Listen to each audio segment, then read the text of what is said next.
What's up, guys? I have been active on other stuff as Raid, like I've said in the last couple videos, but then it's always few days off. Last stream was on Friday, but there was no videos in between. But anyway, we're still gonna push Plat on Monday. Yeah, I'm a little bit off. Maybe let's get to Platinum before we start the actual live arena session.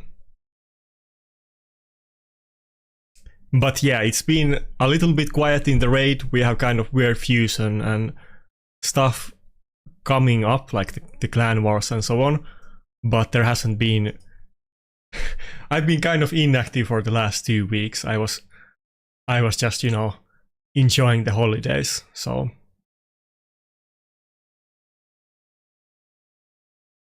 Also, by the way, this is kind of disclaimer. I was gonna make a separate video about this, but expect there to be a lot of, you know, clan reshuffling again, just like there was with normal CVC.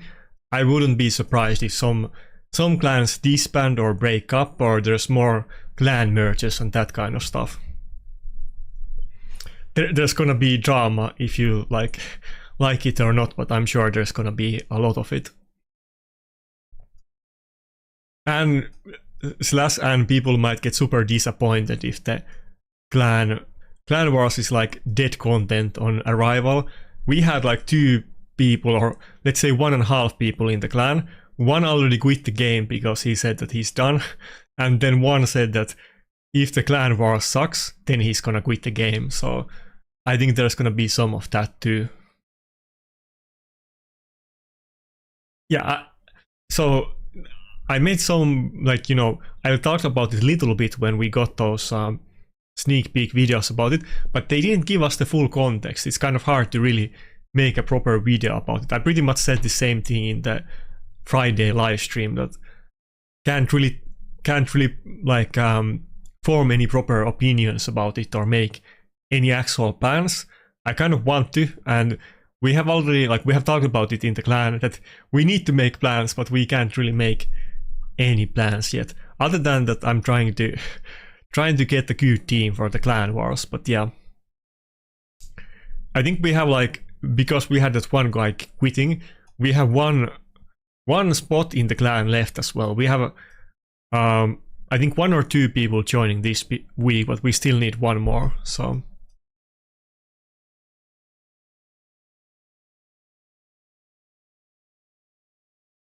But yeah, what's up, everybody?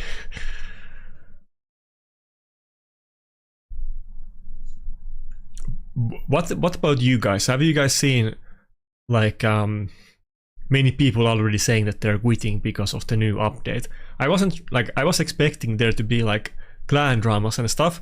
I didn't really think about the fact that many people might quit because of the clan war system. But I guess any big update that is disappointing, there's gonna be people that finally decide to quit because of it. Like, I'm not super impressed by the stuff that they showed so far in those videos about the clan wars, but I can't really get disappointed yet because we don't really know how it's actually gonna work. And the biggest thing is that they didn't show the rewards. I hope that we get to know about them maybe today. I mean, it's gonna be in the game this week, so surely we're gonna find about it very soon. But the rewards are kind of, you know, big deal. It's kind of weird that they didn't talk about it. I have been speculating for a while now that are we gonna get Swift Parry and Deflection accessories? I would be super stoked to be proven correct, but I don't really know. I think they would be kind of cool. I probably would get a little bit advantage out of it though, so I'm kind of hoping it for selfish reasons, to be honest. Yeah, I agree that, like I said, it's kind of a catalyst for people quitting, that they already, you know, it's an old game, you know, people are gonna quit, and it definitely gets stale after so many years, so there's always gonna be people quitting. I don't really quit, but, you know, I take breaks, not just from content, but from the actual game. Like, I have... Wait, Is that the actual ass? You guys might know better. This is actual ass's account, right? Is he gonna do plat push? Pretty sure that's his actual account.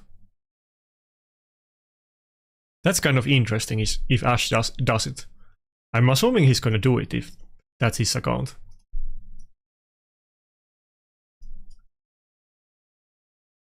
Okay, now I need to double check. Did he make a video about it? Maybe.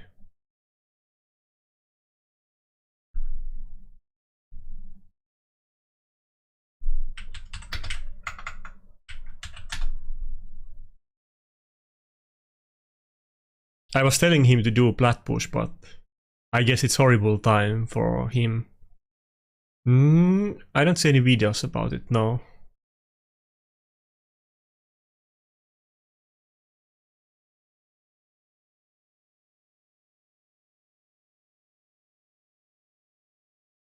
Who knows, maybe he's traveling and he's not home and he's in Europe or something and he's gonna make a video about it today.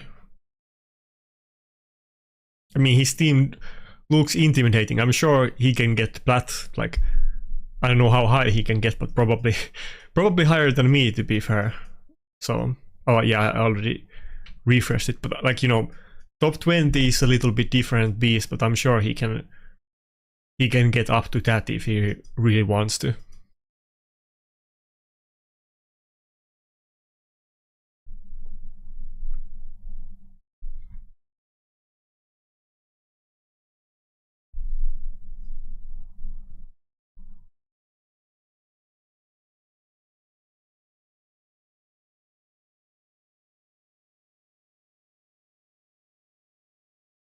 Oh yeah, maybe I should put the music up.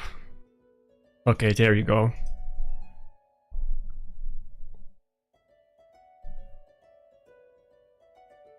I always like the music on, but I know some people prefer without it.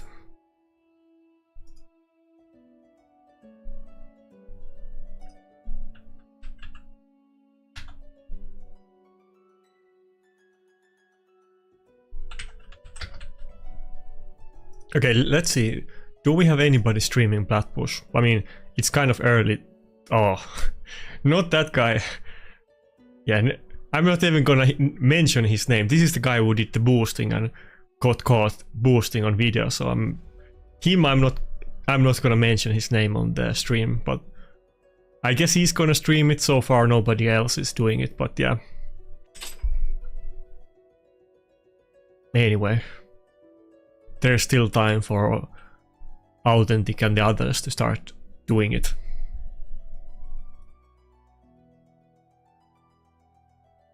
Yeah, I feel like lately it's like there's a big rise in the rankings at the end, and even if you're like kind of high, like top 100, you're gonna go down a lot in the rankings in the last couple of minutes. I don't know if it's about the hacking. I hope it's not because of the hacking, but I wouldn't be surprised if it literally is because of the hacking issue. So that kind of sucks. I was kind of speculating it totally could be because of it.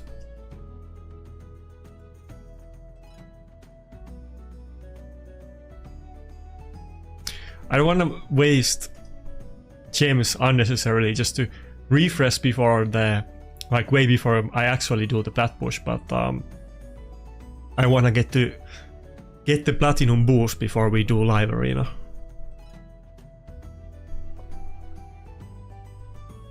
I wonder if Plarium is gonna do anything about the hacking or make any kind of statements. I feel like they normally never really mention those things unless there's like big drama involved around them, but they never really talk about it.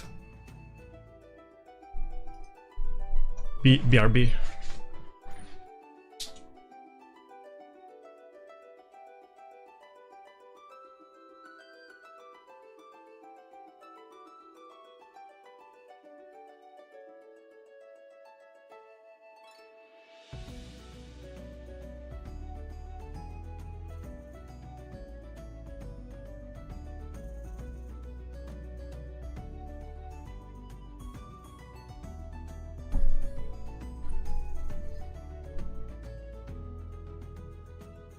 Yeah, I feel like I barely can do it anymore. It used to be like super granted deal for me, and it wasn't even hard, but it's getting harder. You think it would get easier over time, but it's actually getting harder for me than it used to be.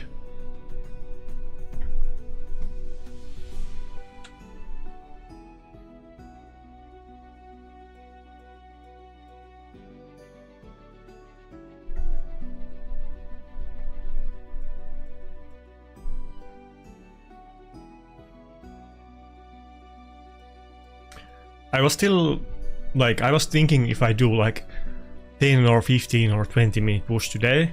20 minutes honestly might be too high. Maybe I'll do just 15 minutes this time.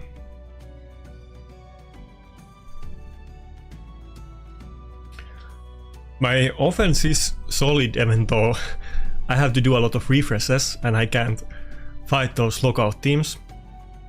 But defense is super RNG. It could easily get many wins too, but I'm gonna get that attacked a lot, so I feel like my best shot is probably to do even shorter than last time.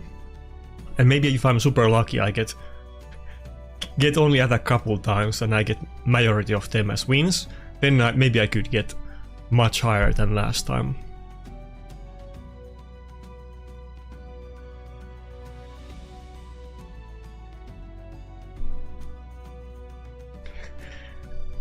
What's up, Russian guy? I have no idea when raid is gonna end. I feel like people have been... Wait, I'm so confused. That's not TM Surfer. Surely it's not. But like, people have been saying that raid is dying since the beginning. People always say it. I don't feel like it's dying right now, but surely there's gonna be other games that become much bigger at some point or take over it or something like that. Surely Plarium is gonna themselves release another game at some point too, so... Or like, I'm sure they release many games, but another game that actually competes with Raid is what I mean. But I mean, I don't think it's gonna die anytime soon, but I'm sure it's gonna slowly phase out at some point. He already picked 3 supports, but he got the UDK. I think I'll go with Rotos this time. I mean, not Rotos, Wukong.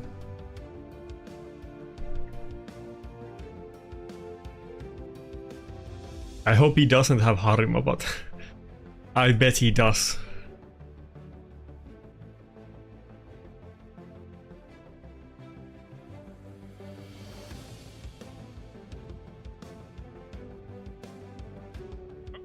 Yeah, my issue in that team is not really... It's when I forget to put my defense up. Like, I did it again this week that I forgot to put my defense up until Sunday, and then it was too late. I mean, I didn't drop. I'm gonna stay in Gold 3, where I dropped the week before. But if I forget to put my defense up on like Friday, I usually drop 1 tier, unless I'm prepared to do like, you know, 6 hours of tag team arena on the last day.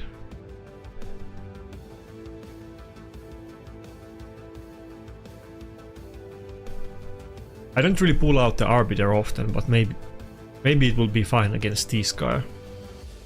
I don't really need any other supports, and having to like revivers and some turn meter manipulation could be pretty nice. I never rely on stuff like, you know, Arbiter or Shuchen or speed boosting or manipulation, but it's super frustrating when the enemy does it.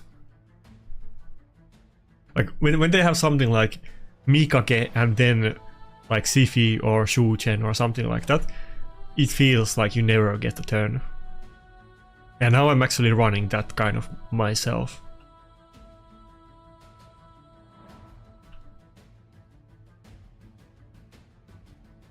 I don't think we can kill Rotos, but surely we're gonna take it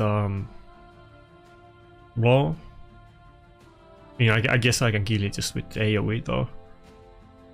But yeah, maybe I should have just increased the duration of abilities. Anyway. Oh.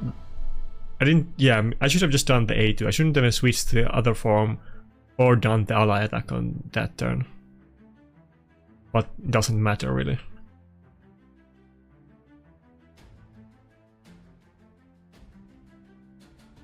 Yeah, I feel like people are putting their defenses up earlier than before. There used to be a lot of one-man defenses on the last day or last 2 days. I feel like it's less than it used to be. I think it's kind of the same in Classic Arena 2, that there's less one-man defenses and people are being more try-hard about it. Even though like being Gold 4 or Gold 5 in Classic Arena, that's not really like a big deal or relevant, but people are actually, I guess, caring more about it than they used to.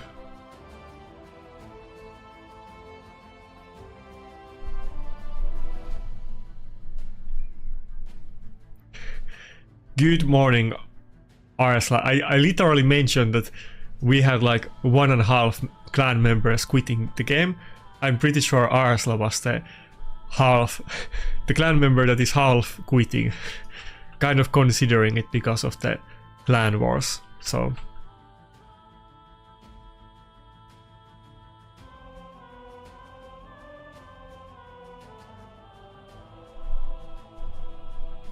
Surely we have some info packets about the clan wars today. I really want to know what the rewards are. Like, please let it be those swift parry accessories. I have super sick swift parry bottom pieces. If they were to release swift parry accessories and deflection, I think both of those sets would be used, by the way, not just swift parry. But I would have so insane nuke sets. It would be a massive upgrade to me personally. So.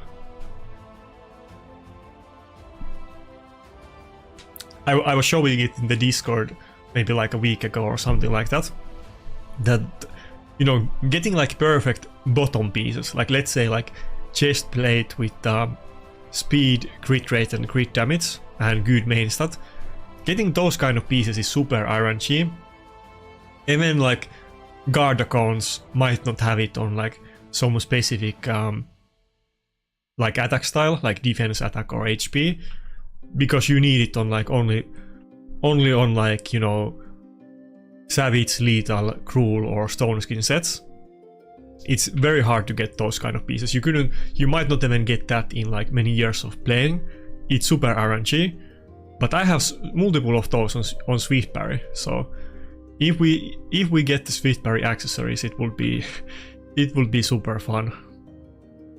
But probably it's not that. I'm guessing it's gonna be something new, like, but surely there's gonna be some kind of good rewards on the clan wars, but I expect it to be some kind of new thing, not like you get more shards or anything like that. So the sweet parry accessories would totally be possible, but there hasn't been any hints from Plarium that it would be it. I feel like it would like make sense thematically, but I would be shocked if like it turned out to be that way. There's, you know, players want to get all kinds of things and Plarium does what they do.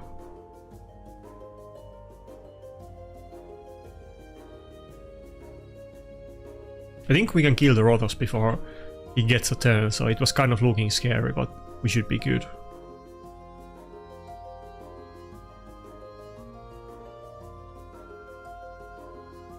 By the way, okay, let's do a poll about that.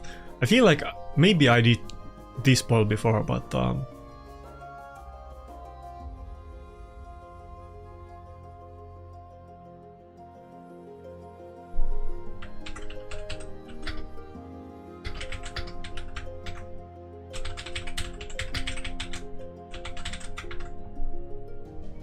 okay, let's see what the actual audience thinks about it.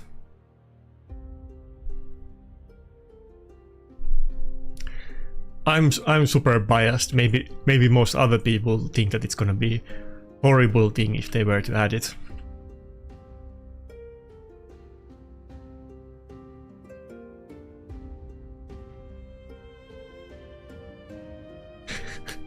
By the way, does anyone remember the Fatalis drama? Some people might not even know about it at this point, but there was kind of big drama because people were very disappointed about Fatalis, and like every CC was asking for buffs in the CC chat.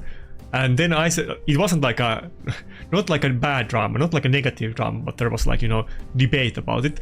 And I said that Fatalis is, you know, not that bad, and most of the champions in the game are much worse than Fatalis. And then there was kind of debate about it. I mean, I didn't say like Fatalis is top tier champion, but people really wanted to get him buffed because he felt like underwhelming considering that he was like a limited time special champion, and people really wanted him to be like top tier. And he's definitely not top tier, but I think he's still usable. I mean, depending how good account you have, but it's definitely better than most champions, or that's what I think. But when I said that, I got a lot of pushback about it.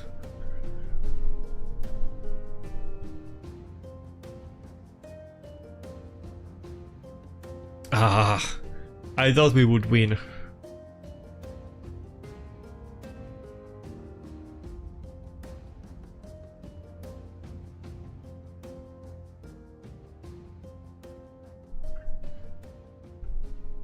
Kind of close, but you know, you need to end those Rotos battles fast. Yeah, it was like, you know, it was kind of funny because like it kind of happened to me and Rock both. Like, we're not like enemies with Rock, I'm very friendly with Rock, but there was like some people that I guess like me that were flaming Rock about Fatalis, and then there was some people that like Rock that were flaming me about Fatalis, and both of us kind of got hazed by like each other's audience, I guess, but it wasn't like we weren't orchestrating it.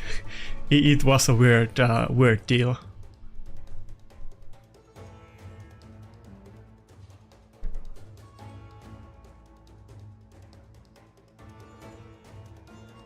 But yeah, people moved on from the Fatalist debate pretty quickly, and there's other new things every other week.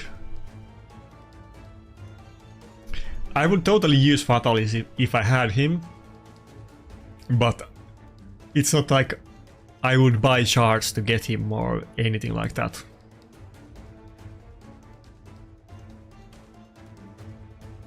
Wait, where's the... let's see, what's the poll at? Okay, so majority people actually do want to get the Swift Berry accessories. I kind of thought it would be 50-50 or majority wouldn't. I'm actually surprised that it's that popular. Well, maybe we will see it at the end of the stream. By the way, any guesses? What do you think is gonna be the rewards for Clan Wars? Surely the rewards are gonna be very strong and probably comparable to Clan Wars or like normal CVC and Hydra class. That's why I'm putting out the Swift Berry accessories, because on normal like CVC you get reaction, and on the class you get stone skin and protection accessories. So I feel like it's almost more likely than not that the rewards are gonna be some kind of accessories and maybe a new set. I mean, it could be anything, but surely there's gonna be some strong reward from it, and I think it's very likely that it's gonna be accessory set. I mean, yeah, it could be some kind of just... it could even be just more merciless stuff. Who knows? Yeah, and new item set is probably the most likely option, of course. But I think there's a chance for those Swift Berry and Deflection accessories. Hey, can we do... I don't think we can do multiple polls, yeah. Maybe I'll do another poll about it later, which one you guys think is more likely.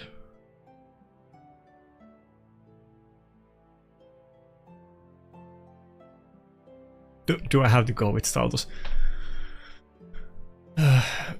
Or should we go with Tormin? I could almost go with Mitra and Tormin, but I don't think it's gonna go that well. Let's do it.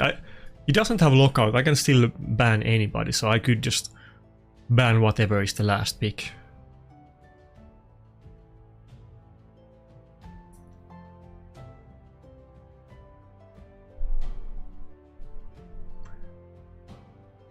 what's up race.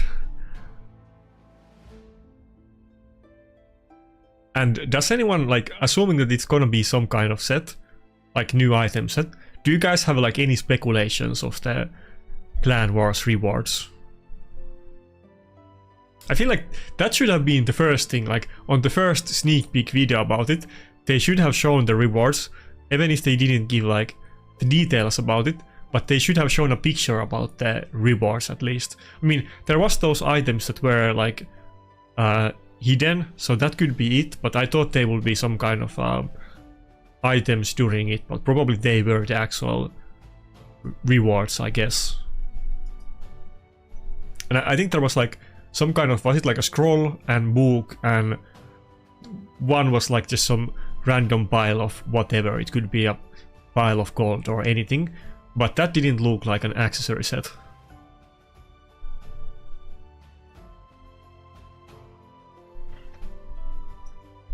Okay, most of them are in stone skin. Which one should I polymorph? I think we're still gonna go for the Harima polymorph, yeah.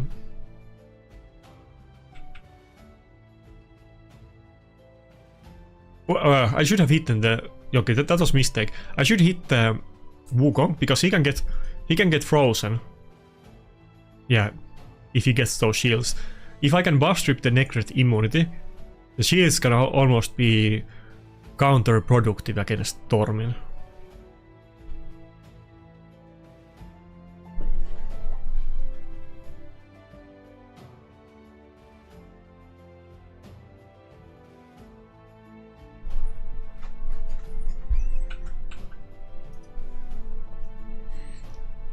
Okay, come on.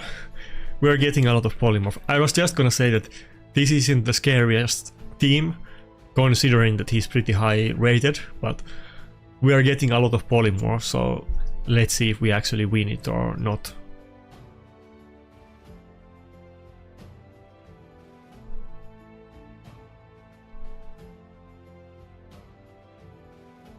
And the Wukong A2 is gonna hurt.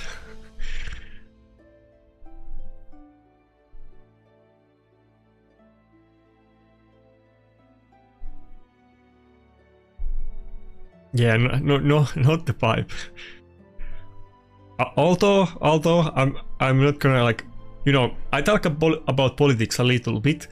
I know politics is like, you know, super divisive, and I don't really get why they are that divisive, to be honest. Like, why can't people just talk about their opinions without like other people getting like offended? But I will say this, that like let's say every 2 years, I have to Google what's the word, but in Finnish it's called kansalaisaloite. Let me Google what it's called. But it's basically like some kind of, you know, citizen wait.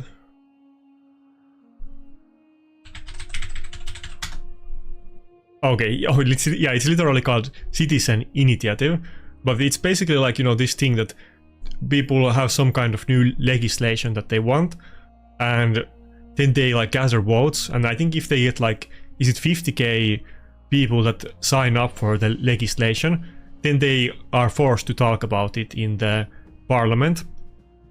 And like every 2 years they do that for, like, you know, legalizing cannabis or decriminalization, or like both of them. And I have signed up for that like many times. Every time they do it, I sign up for it, but you know, it hasn't gone through yet. So not the biggest priority in my life, but I do kind of feel like we're a little bit behind the times on it, and kind of silly about it. That's probably not the biggest controversy in politics, but it's kind of odd thing that we still are so like regulatory about it. I think I'm actually gonna go for the Necret, yeah.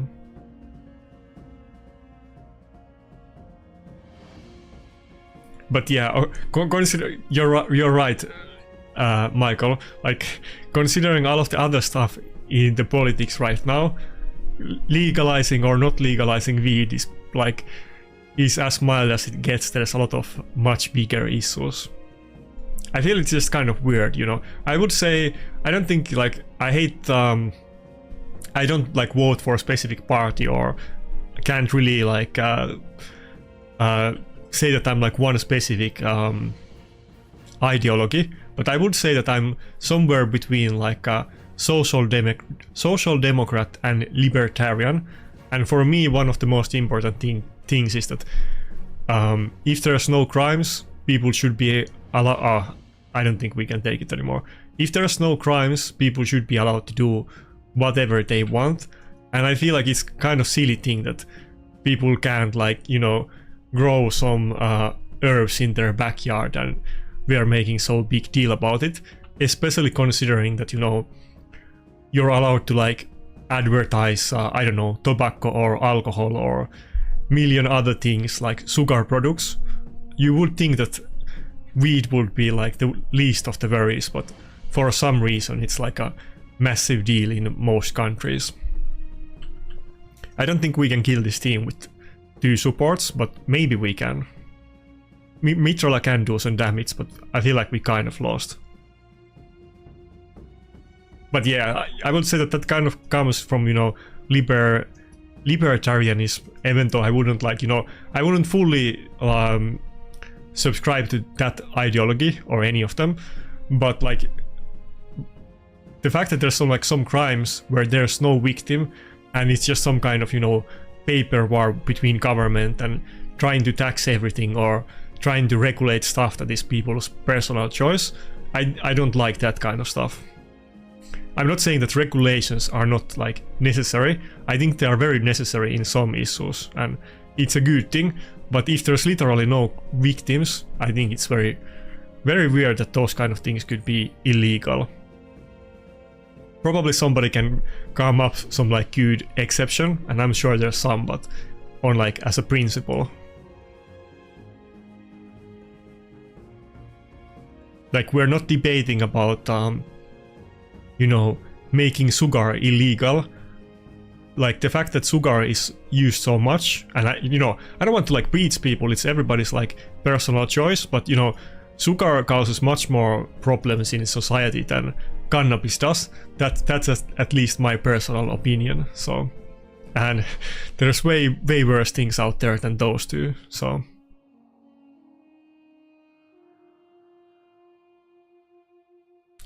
What is he gonna go with? It's gonna be some kind of speed team, maybe like Ronda and Georgit. Do I want to go with Trotos?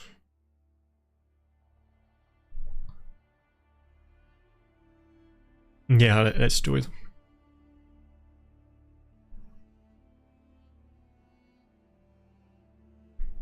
Okay, let's see. I kind of didn't read a lot of the chat. Give me a sec. Trying to catch up. Ah. Nishak. God damn it. I think I lost to like 2 Nishak teams in the last week. Nishak is actually kind of hard for me to deal with. Surprisingly hard. Let's go with Nakarada. Pretty sure it's still gonna protect Rotos, and Mikage is gonna be the second lowest HP.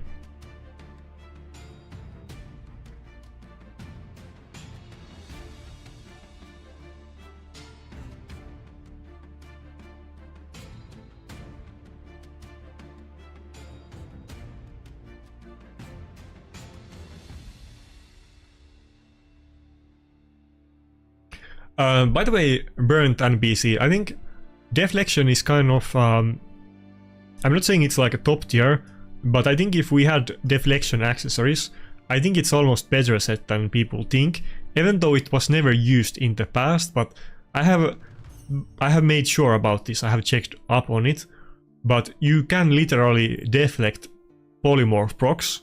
That's kind of interesting, but the thing is that something like Stone Skin is very good, and if your choices are to get Stone Skin or Deflection, nobody's gonna go with Deflection. But I think if you could go, for instance, 4-piece Deflection and 4-piece Stone Skin or Swift Parry or any other 4-piece set, maybe Bolster in some future meta where Bolster doesn't suck, I should have hit arbiter. I didn't think about getting extra turn. But I think deflection could actually be still relevant in some meta in the future. I wouldn't completely rule it out, though it's kind of, you know, relying on the fact that we get 4-piece deflection or deflection accessories. It's a 4-piece set, but you know what I mean. I think if I hit the arbiter instead of warlord on the A1, that would have been much better decision.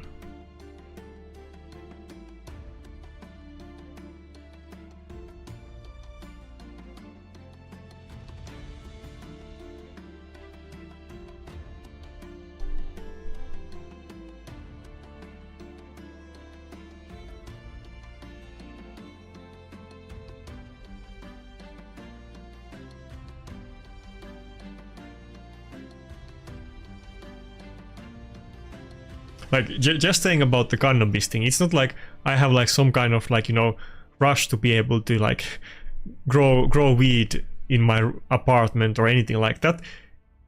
I'm not like a super like, you know, big like, you know, it's not a big deal to me. It's more about the principle that it makes no sense that that thing is not allowed when, you know, it doesn't really have like, you know, it's not physically addictive. Like, anything can be addictive, but it's not physically addictive like some synthetic drugs, and it's not actually that unhealthy. I mean, the only unhealthy part about it is if you smoke it, like tobacco. But if you use a bong, then there's basically like not really any like health issues. It's like the least bad out of any drug there is.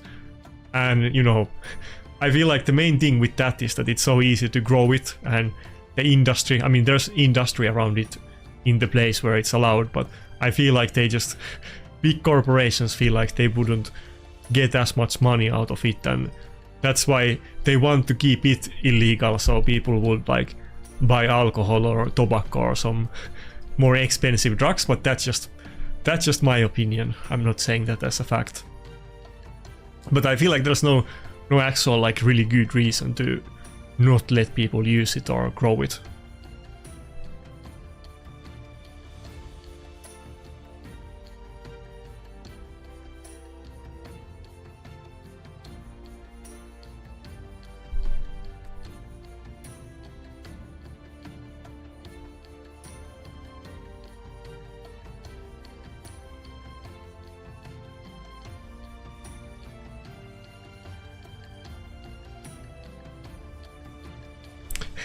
I don't know if talking about politics too much is gonna like gonna ruin the mood and the vibes for Blood Push, but I feel like that's fairly uncontroversial, like as far as political issues go. I don't even know why it's like a political thing. I feel like it should just be like I feel like we should agree on it, that it like in my personal opinion, I wouldn't agree with it, but I think it's very fair argument if you're like, let's say, very deeply religious or what's the word in English, like perinteinen, like traditional. I would understand the argument that some people might want to have like all of those kind of things illegal, including like alcohol and tobacco, but nobody is really making that argument except like couple religious people, but not many people. The argument is that like tobacco and alcohol should be legal, but cannabis should be illegal. That just doesn't like make any sense to me. That's why like I'm kind of hung up on that issue.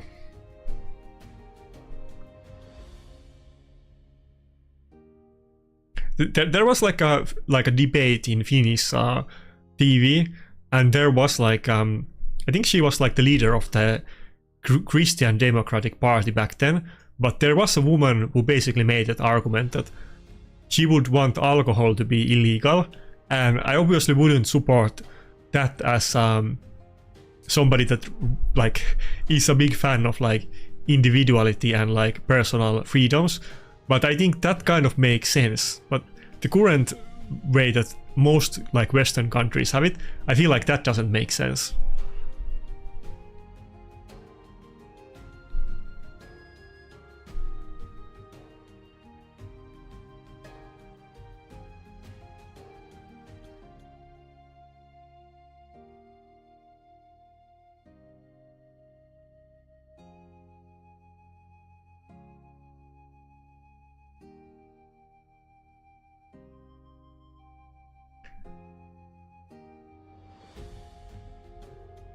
Wait, did I say alcohol kills more people? I hope I didn't, because I mean, I agree. It's not like you know, nobody dies to like cannabis, but you know, every kind of thing can of course cause issues, even though it doesn't like literally like create problems. But of course, if you inhale smoke, that does cause issues like cancer and various other ones. But of course, you don't have to inhale smoke to like use that substance. Again, I'm not like super like, I'm not actually super into it. Like, I'm not like a massive weed fan, and it's not my life's purpose to try to have it legalized. But I mean, it feels kind of weird, and I have of course looked into it a little bit. I do know like all the basic stuff about it. Like I said, I signed that citizen vote, or what was it called? Citizen initiative. I sign up for it like every time they do it again, but they fail it every time they do it in Finland. They get enough people signing up for it, but it doesn't pass in the parliament.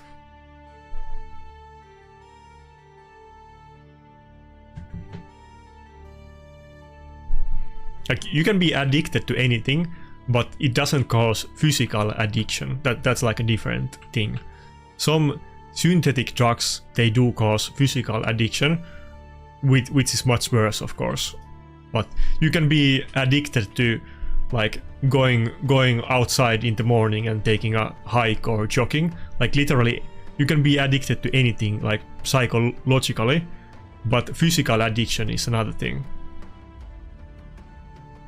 You don't get like withdrawal symptoms from it or anything like that.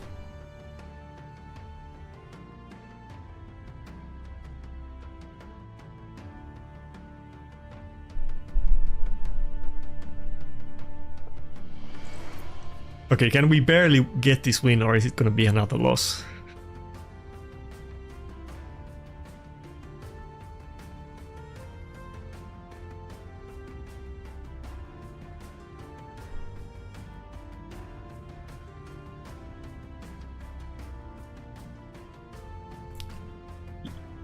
Yeah, I know you can I don't know what's the word in English, but I know that you can get like episodes like psychological issues about it. I'm not disputing or contending with that fact.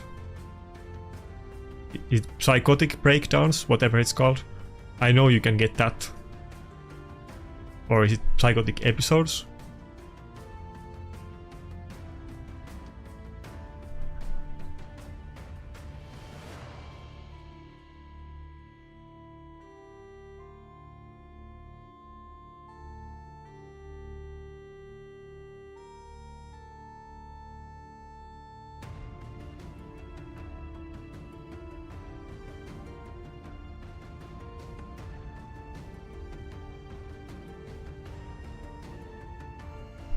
Anyway, let's get some wins. There's still time before the plat push. Let's see, am I still in plat? Am I getting the plat bonus? By the way, what do you guys think about it? Why is it like still something that we actually debate in West? Why is there no legislation to make alcohol illegal, for instance? I feel like if you're super concerned about people's health and like or the population as a whole, I feel like banning alcohol or sugar should be a big priority for like some people. But I feel like nobody is really doing it. Like the only person I ever saw really say it, that is like a politician, is that one member of the Finnish Christian party, or who used to be the leader of it. She's literally the only one that I've ever seen making that argument.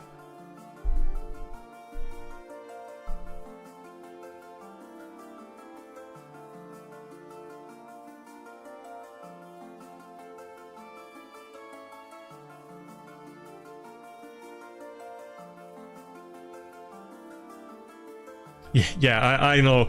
It wasn't, you know, it wasn't just you, as Finnish people did it too, and I think many other countries had alcohol illegal at some point as well.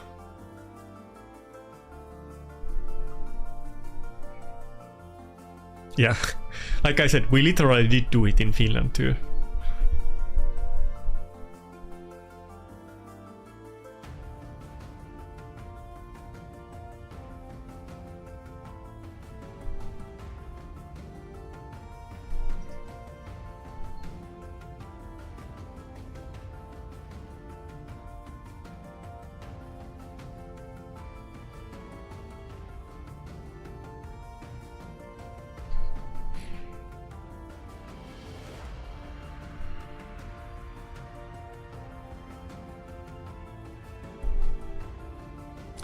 Meanwhile, like, you know, if we talk about like public health issues, now we're kind of going down the rabbit hole of politics, but we're talking like, we're not talking about like, say, banning alcohol or sugar, but we're talking about and actually banning stuff like TikTok on internet.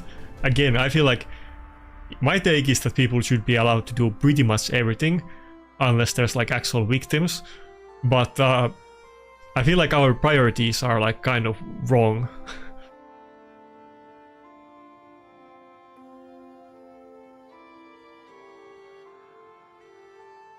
I probably should have gone with Status. I hate going with Rotos against Harima in every battle, but looks like that's what we're getting today.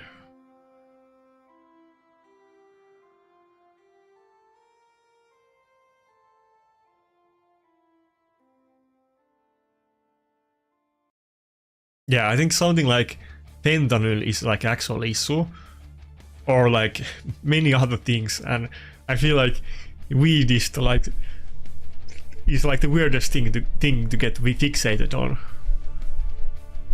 And like if we talk about on, you know, global scale, there's many wars going on, not just the two that are super meta in news that get a lot of clicks, but those are maybe bigger issues. So it's not the most relevant thing to get hung up on, but it's kind of weird. Necret or Angor? Let's still go with Angor. I kind of thought about going with Necret though.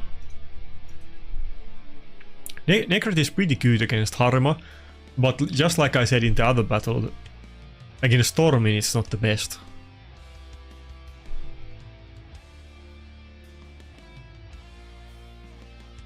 What am I running in Supersonic set? Only my Arbiter right now, I don't think anybody else. So Supersonic is kind of weird because it's a really good set, but many of those Sifis, they are not even running 5-piece Supersonic, they're usually running 5-piece Protection. You do have those effects on Supersonic that manipulate turn meter, but just purely speed wise, you actually do get more, like you get 10% speed from the Supersonic and you get 12% from Protection, and the Protection set effect is pretty good too on champions like Sifi. So I feel like the Supersonic set bonus is not that it's not like meta defining. It's good, but you don't see it that much.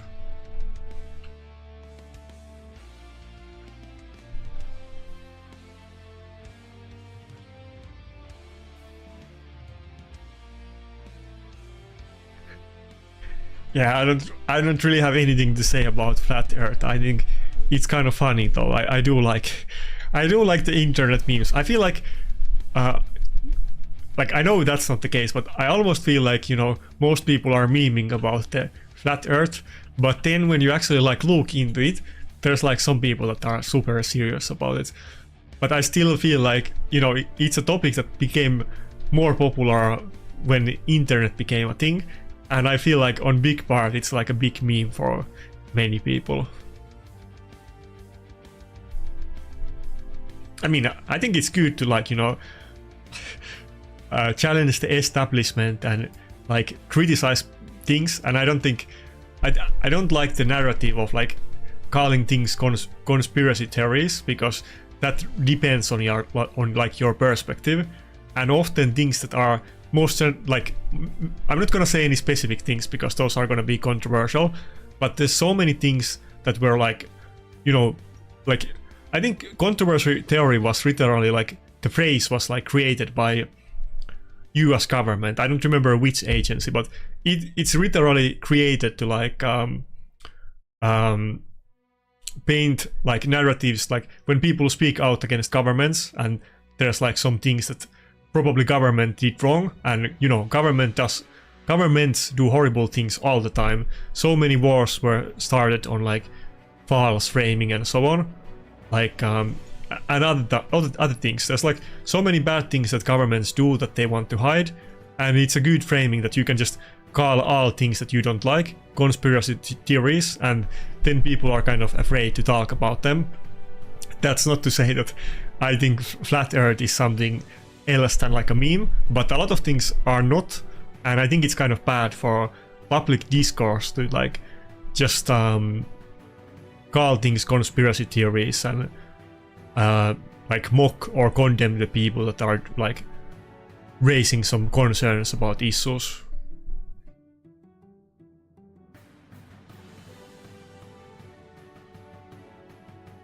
Like maybe those American people know about the Gulf of Tonkin incident, and that exact same thing.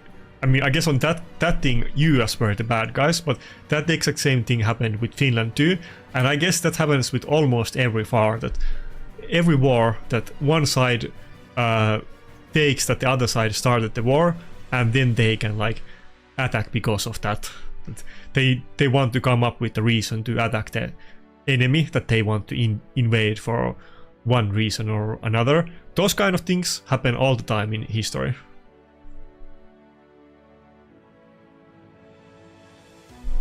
It turned out to be the Monday political stream instead of the plot push, but there's still time for it.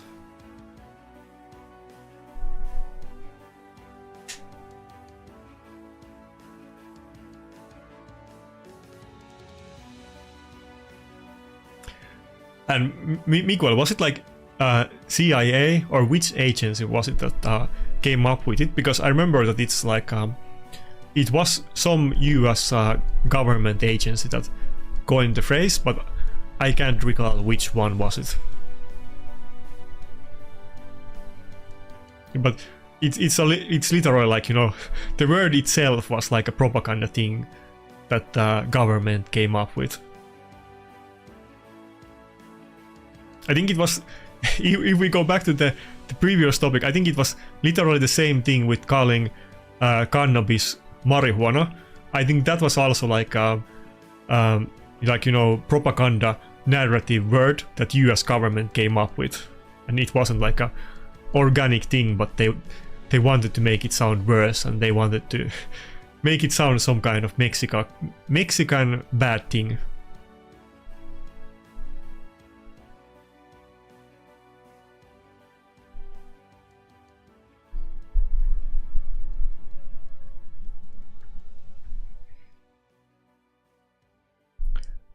I didn't hear about that PV. I mean, I heard about the profit phase thing, though some people were saying that people took it out of the context, but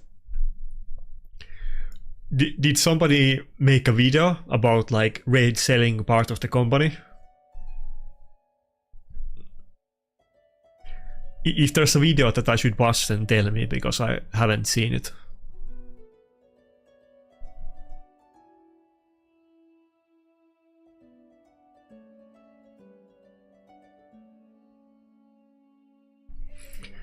Should we go with UDK anyway?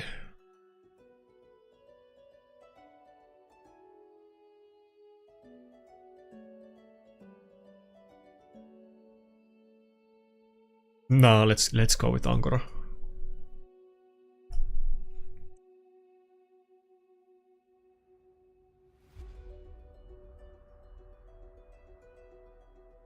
Yeah, but okay, I agree. I totally agree with that, Michael.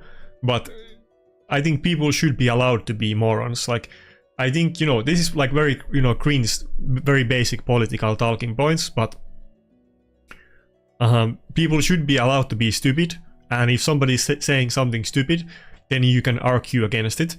But if we make saying stupid things criminal or illegal or like super scary for people to do because you get demonized in like media or in the public discourse, then it also allows like governments to hide bad things that they do. So even like people should not be afraid to be stupid and say their stupid ideas publicly, and we should just be adults and like, you know, make the counter arguments against stupid things. But I don't think it should be a bad thing that people are afraid to say things that go against the I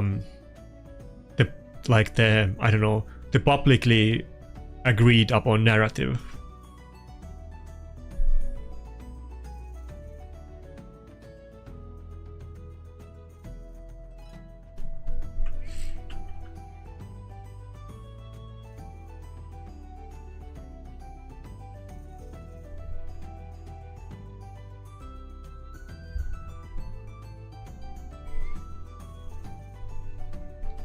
I'm not even saying like outlawing, but just the fact that it's like so like looked down upon, and you know, governments go after you for like, you know, different types of speech. Like you might have like blasphemy laws, or you know, different kinds of things like that.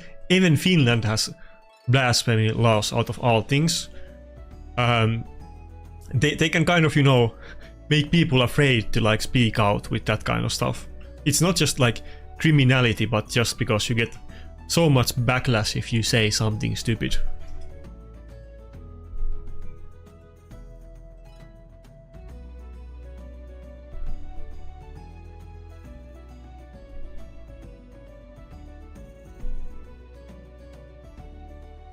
In Finland there's like one party which is called Perussuomalaiset.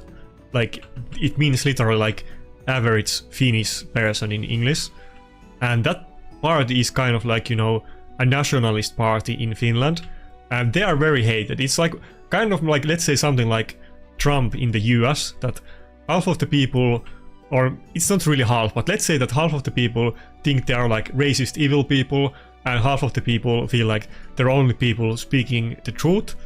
Of course there's people that are like, you know, in between. But they have multiple people that have been like elected in the government that have been like they have been punished by the criminal court for like, you know, breaking the Finnish blasphemy laws because they said something about religions or something like that, and they literally get, you know, like they're breaking laws and they get punished for those kind of crimes. I think that's a really bad thing, and I have never even voted for the party. Not that I couldn't vote for it, but I haven't even voted for it, but I feel like it's super bad thing that they always have some very big politicians that like get caught on like saying something on Twitter that isn't, or like Twitter or Facebook or wherever. They say something that is maybe controversial, but it's not like calling upon on violence or anything like that. And even that kind of people with lots of powers like get punished for their speech.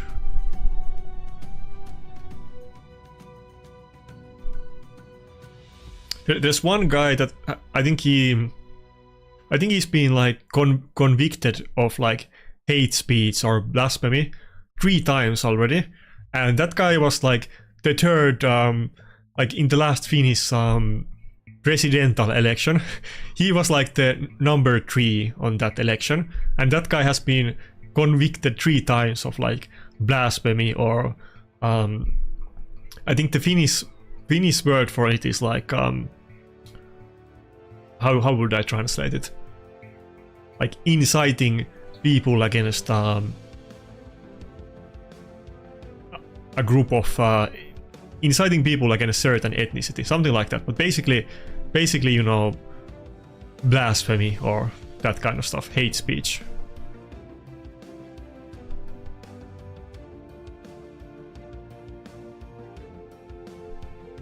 I think we're gonna go with Wukong since he got the Helicat.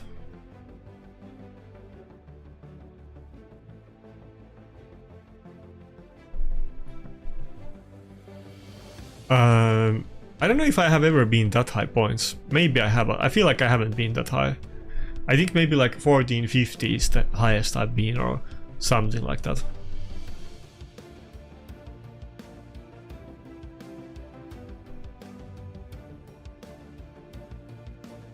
Well, okay, so in Finnish, burnt and PC, in Finnish the crime, that specific crime, there's like multiple different free speech crimes that you can do, but in Finnish it's uskonrauhan rikkominen, which means something like breaking the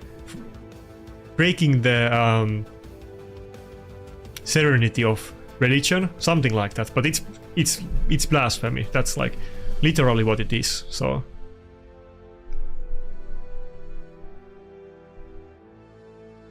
But I can type it to you after this. Give me a sec. You can look it up from Google Translate. Maybe it gives you better translation to it.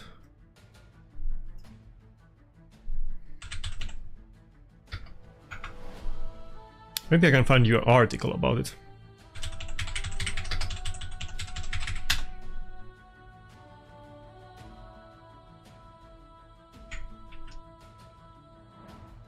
Okay, I literally found you Wikipedia article about the Finnish blasphemy law. There you go. Okay, who do we want to ban? I feel like I want to go for Ronda ban actually. Yeah, let's do it.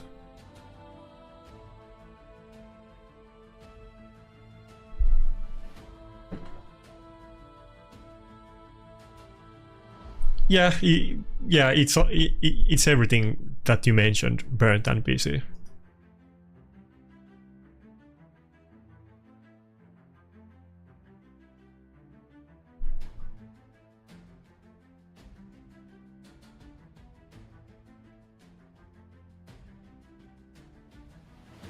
Okay, calm down in the comments. Don't get mad at each other. We're trying to have like a good discussion here and not be too like serious about it or get offended. I don't know, it's always been a thing that I never get offended if somebody's like disagrees with me on big time, and of course this is just my personal opinion, but I feel like a lot of people, not just some people, but I feel like a lot of people get super offended if somebody like disagrees with you, not just on politics but especially in those. I don't understand why people are so like it's so big issue for them if people have different opinions and perspectives. I prefer to talk with people who disagree with me, to be honest. I think it's kind of boring if people agree on everything. It's not like if we talk about politics specifically, it's not super interesting to talk about it with somebody that agrees with you on everything.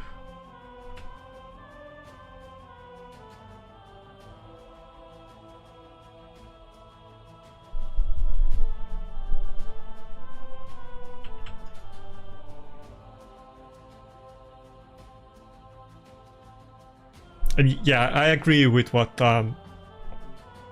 Rock said, that if you have any kind of legislation that controls like freedom of speech, even if it's for like, you know, there's always like a good reason to justify it, but all of that, like any type of speech violation that you can have, it's always, you know, depends on your perspective and narrative, and it's inherently like political and biased. You can't have any kind of like laws controlling speech that are not like, you know, gonna be abused depending, or like maybe abused is not the wrong word, it's not the right word, but whoever is the one that decides it or like presses the charges, or it's kind of, you know, up to them, and some things some other people might charge or convict from and some other people wouldn't, and it's super biased and not very, you know, like it's not like stealing is a crime. That's super simple. Everybody understands that you can't steal from other people, but like what kind of words you can say or how you can criticize other people, that's super subjective and biased.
He took all of my revivers. I don't know if we should go with Helicat. Should I go with just Helicat as the nuker and Arbiter? Or should I just pick a second nuker? Maybe I'll just not go with any revivers in this battle.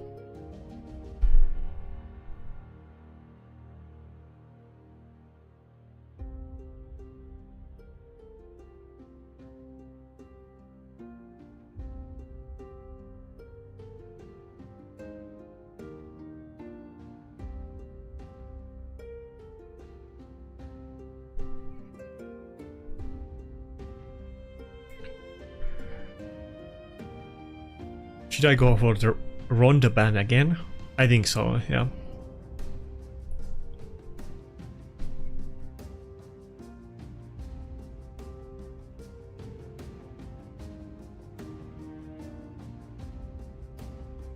You raise an interesting point. Stealing, you say you align socially but also libertarian to an extent. How do you feel about stealing doesn't hurt the person, so it's not a crime? I mean, like stealing always, you know, it's always there's a victim. I mean, sure, if you want to get, you know, super like if you want to get like super what's the word, cynical about it, you could say that, you know, stealing from big corporation is not as bad. That's not what I'm saying at all. Like, if you steal from somebody, there's always a crime. You might not like the person that you're stealing from, but there's always a victim in that. There's always a victim, not a, it's a crime, but yeah, you know what I mean. There's always a victim in stealing, but if you grow some plant in your backyard that you consume yourself and you don't do anything to other people when you're under that substance, I feel like that's like not comparable at all, and there basically never should be any kind of restrictions if there's no victims. But if we talk about like regulation, like we want to have like, let's say, regulation on alcohol, or let's say in the times that businesses can be open or closed, even though that depends on country and so on. But there's at least like some victim. Maybe you're not like victim or theft or like some really bad crimes, but let's say that you're like keeping up your neighbors late in the evening by playing music or having your store up. There's still some kind of victim, and it actually causes trouble to people. So not all crimes are like that though. Not saying, I mean, obviously in the like blasphemy and hate speech laws there is gonna be victims, but I still don't think that I mean, that's very subjective, of course, that who's victim and how big victim you are if somebody said something mean to you on internet. There's definitely victims though, but I still don't think that we should really regulate speech other than, you know, exceptions like, you know, actual threats and that kind of stuff. But I don't think we should criminalize like public debate about political issues and so on, which is what I feel like stuff like blasphemy laws, they always end up being like that. Basically, whoever is in power, they are criminalizing their people that disagree with them. They are trying to oppress their speech and disagreements. That's, even if that's not your intention, that's what happens when you regulate people's freedom of speech, in my opinion. But everybody's not gonna agree with that. Actually, just in the Juhannus, like, I was talking about the fact that 2 weekends ago, not the last weekend, but the one before it, we had the, or 3 weekends ago, we had the big, like, midsummer holiday in Finland. It's basically the biggest holiday here.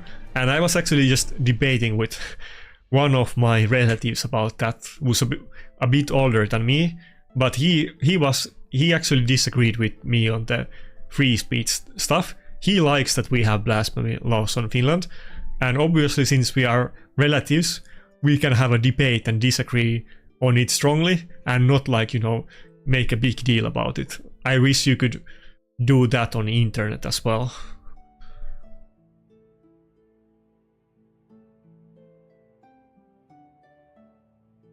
is he gonna go with Rotos and Wukong? I feel like he's probably gonna do it.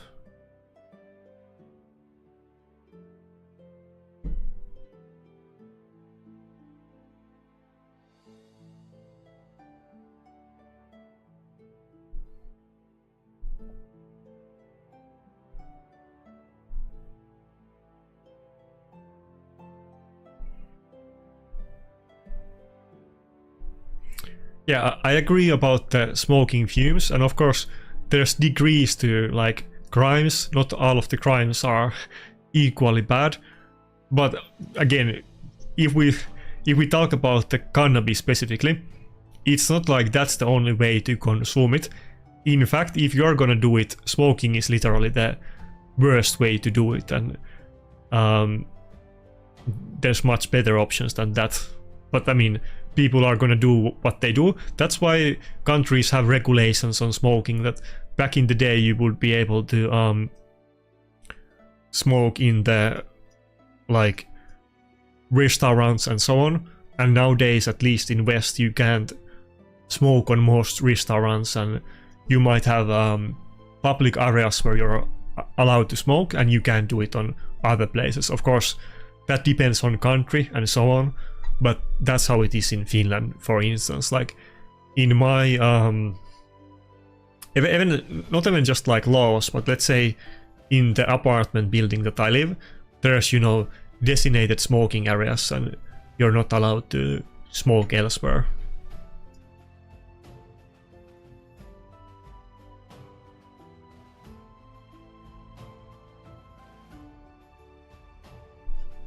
I don't think we're gonna ban our base in this battle.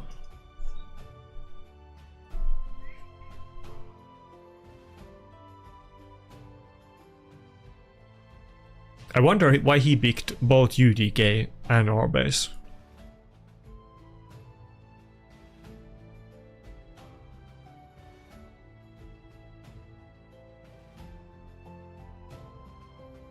I'm pretty much done with Curse City. I have a couple of floors that I need to do, and I can do them. I just need to use one of those free Regear tokens. I'll probably do it today or tomorrow, but basically I can get everything done. I kind of missed some floors just because I forgot to do like it on every day. I think there's gonna be a couple like easy floors that I can auto that I just didn't complete, but basically I got everything done.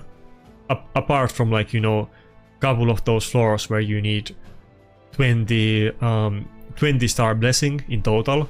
I can't do all of those, but all of the bosses and that kind of stuff in this rotation I can do. Yeah,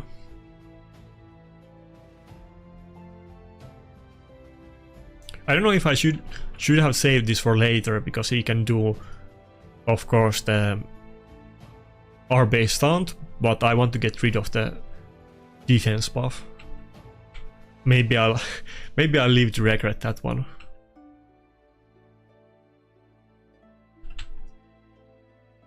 Oh, so close. If the Siphic didn't get the protected defense buff, we would have already won the fight.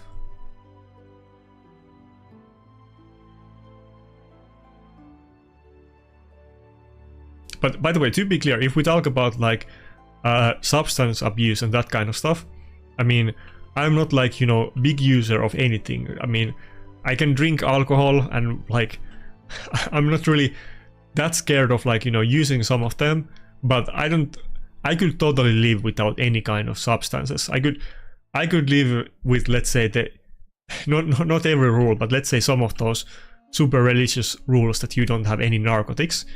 If all of the different narcotics were banned, it wouldn't really matter to me. It wouldn't make any difference to me personally. But that's not that, even if it wouldn't really matter in my day-to-day life, I still think that they shouldn't be banned. But I wouldn't care if all drugs, including like alcohol, were banned, to be honest. And I can understand why some more religious countries might do it. Though if we talk about, I think, isn't Saudi Arabia one of those countries where it's illegal, but then there's like a massive industry of illegal alcohol making? I think I saw a documentary years ago where was it like a British or American soldier. He moved to like Saudi Arabia and he was making wine and then like illegally selling it to parties and that kind of stuff, and it was like a massive industry there. So I don't think even in those countries where it's actually illegal, I don't know, like there's many people that are gonna violate it. So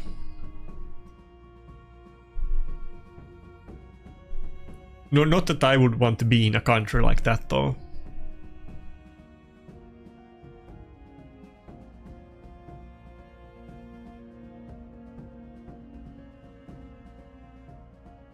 I have energy drink today, but yeah, I agree. You're right. Technically, if they banned all narcotics, I think it's maybe a little bit like, you know, maybe I would say like age gap, that older people don't really associate stuff like alcohol or caffeine, for instance, as narcotics. But if we are going to be literal about it and we ban all narcotics, that would include like coffee and energy drinks and alcohol as well. But it would, even though I use energy drinks, it wouldn't be like that big deal to me, no. Even though I'm drinking one right now.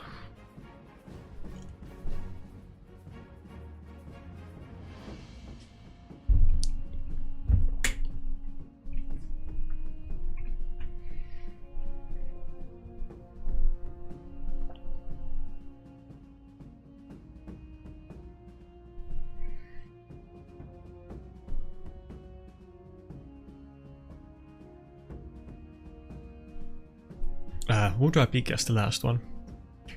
Should I go with Lydia? I've thought about using Lydia a bunch of times, but I never use it in live arena, but maybe it's okay in this one. He took the Duchess anyway, so it's either like Lydia or Arbiter.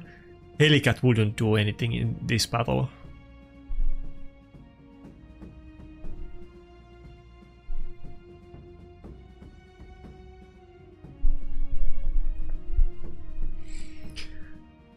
Oh, what's up everybody? Oh, Biohack, I think if you just joined, you missed what, like, up to so far we have been talking about like completely unrelated stuff to Raid actually. I think both, like, you know, I picked UDK and Narses, and both of them are pretty good counters against Siegfried. Even Lydia passive is kind of good because let's say that Siegfried is the last person in the team, he can't even revive the team. So I feel like I picked pretty much the best stuff that I have against Siegfried.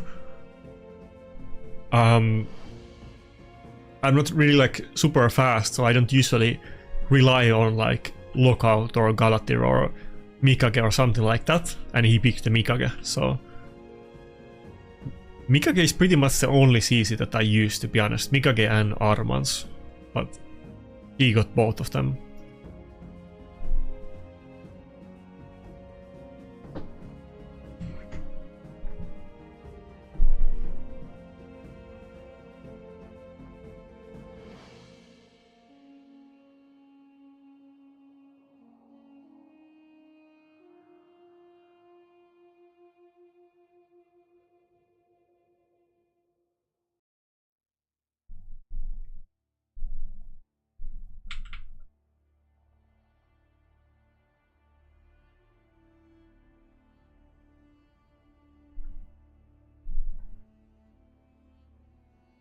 Okay, I think the Duchess whale was too much. If we would have gotten any kills on Rotos, I think we would be good. But I think Siegfried is just gonna kill us on the next A1.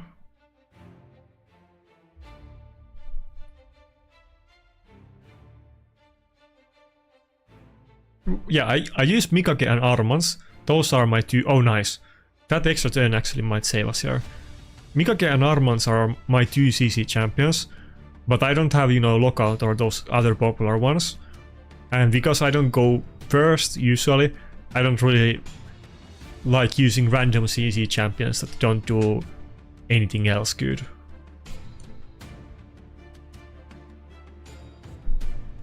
Yeah, we're kind of getting like win streaks and loss streaks.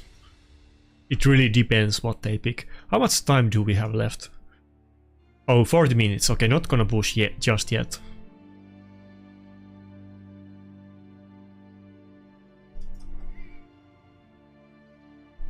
But yeah, Biohack made that one good point that you only need to win more than 50%, and you're definitely going up in live arena because you gain more points on win than you lose on a loss. So I mean, we're going slowly up, but it doesn't. 50% win rate doesn't really feel good. You would want to win a lot more than you lose.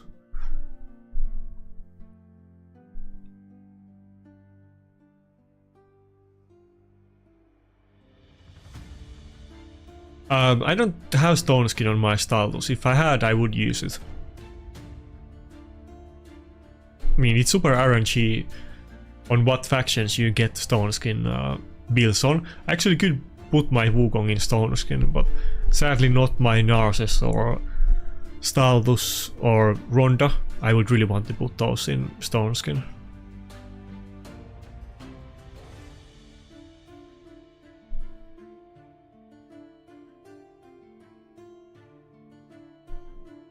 Also, I don't have 4P stone skin for Marius. I hope it changes soon. Not that I have him yet, but that would be a big priority. And obviously I chaos saw all of the bad stone skin accessories on those factions and have already done it.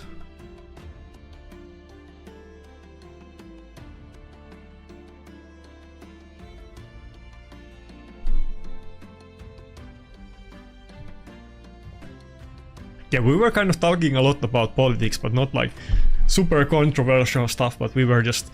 I was wondering why it's such a big deal still that weed is illegal in most Western countries when there's a lot of worse things that are not. And like I was saying, the fact that in Finland we have like... what was the word? I had to look it up. It was some kind of citizen...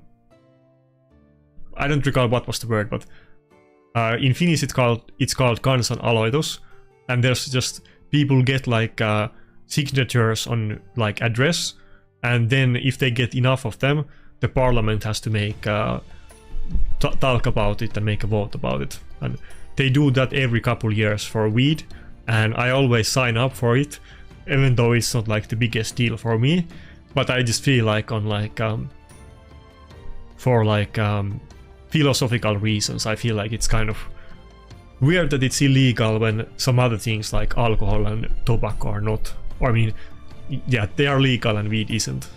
Yeah. Anyway. Yeah, I wish I had more stone skin accessories. It's super RNG because I think on which faction was it?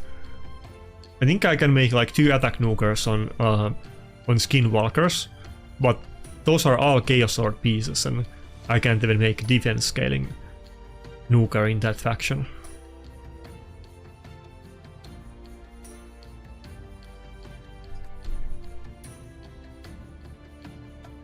Oh yeah, citizen initiative. That's the word that I was talking about.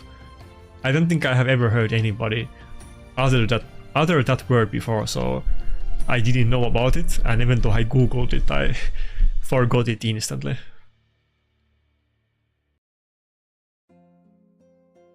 Do you guys not have a citizen initiative in other countries? I kind of assume that it's something that like every Western country would have. Like I said before, I think in Finland the number is that you need to have 50,000 signatures and then they have to do it. Let me double check. Yeah, it's 50,000, yeah.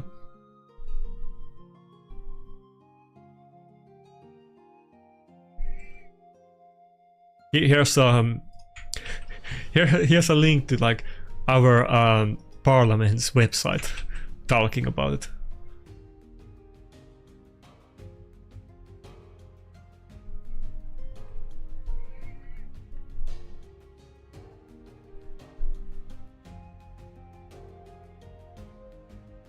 Yeah, it's basically like change.org, but it's the government version of it.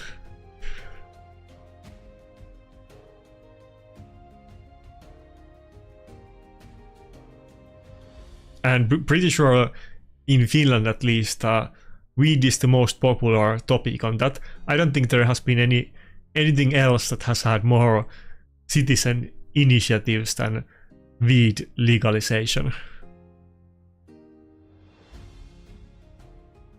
Like I said, they do it like every year or every other year, and I think it's it's usually the same people that do it every time. I'm like on some email list, and I get the email every time they do it again. So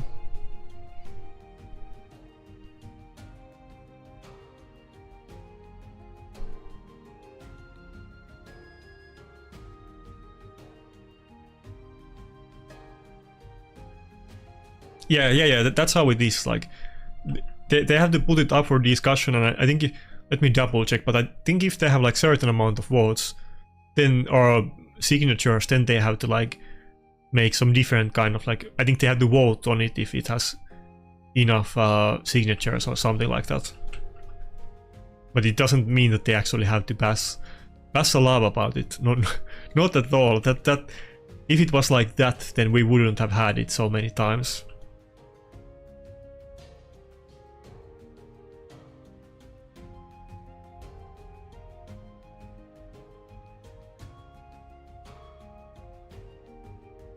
And I think, okay, I haven't like looked proper statistics about it, but I feel like usually when we have those citizen initiatives, most of them fail. I think it's kind of a weird thing that it's usually some kind of things that are popular among certain section of the citizens, but they are not like super popular, and that's why they are not like in the legislation. And I think most of them actually fail.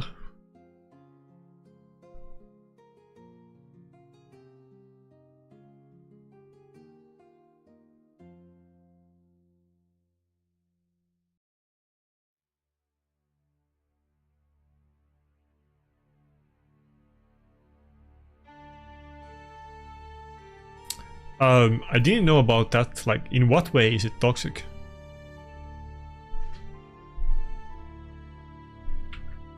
I have always thought that cannabis basically doesn't have any issues if you don't smoke it, and alcohol has like many issues. Apart from like, you know, the psychological episodes that we talked about before, but that can come from many things. And basically all of any kind of narcotics, I guess. Including alcohol, of course.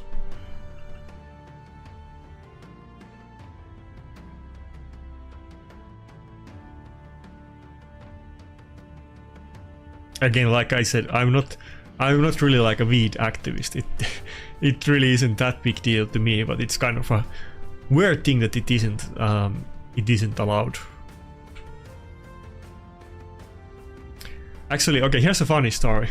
I can tell you guys about this. So, in Finland, there's two options. Like, I know in US you have like a draft, or you don't even have it up right now, but you basically have a draft if you need enough people, and there isn't enough people that are signing up for it. But in Finland, basically everybody has to go to military service, or all males, not females. And if you don't want to do it, then there's another choice, and that's to do something that's called civil service. And usually people that do civil service, you know, it's all of the hippies or people that don't have like good physical condition, or they have some kind of like religious people, and basically people that have strong feelings why they don't want to participate in military. And when you do civil service, you basically have to work for anything in government for a year, and you can basically choose wherever you go, assuming that they like accept you there. But before you do the civil service, you need to like be a month in a place, and they like teach about like random topics like CPR and some stuff about like legislation and that kind of stuff. And there's a lot of like, you know, political people that obviously go there and do the civil service. And when I was there, because that's what I didn't go to the military, my roommate there was like a massive weed activist, and you know, he was like showing me pictures of like the plants that he was growing, and he was always browsing this website on his computer that is about like growing different kinds of cannabis, like, you know, variations, and he was super into it. But I'm not really that into it. I'm just on like philosophical level. I feel like it's an odd thing to be criminalized anyway. But he told me all about it, and then I got a little bit more interested, just because I followed politics too, and sometimes there was political discussions in the Finnish TV about it and so on. And I think in the civil service there was actually a bunch of other people that grew it. I think there's something that if you have been caught growing weed, I think you can't go to military or something like that. There was some kind of issue like that. It's many years ago, so I kind of forgot the details.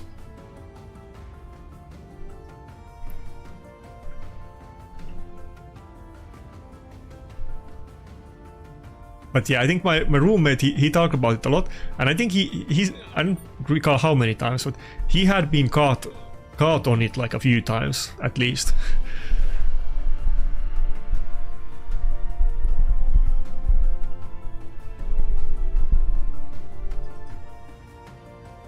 Okay, 30 minutes.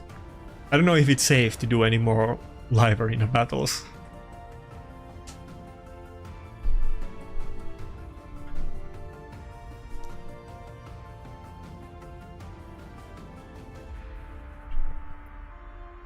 Yeah, that's fair, and I understand it, Michael, but you know, some people wouldn't mind, and I don't think it's the biggest issue in the world.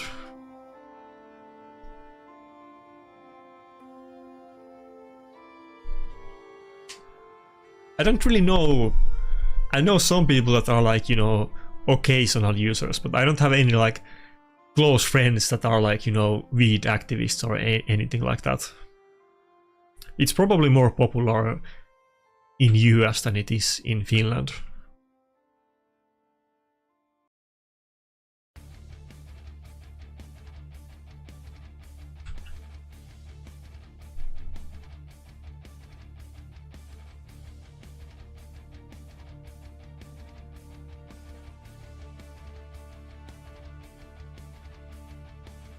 Yeah, what I did in the civil service is that I just worked in my local town's IT department.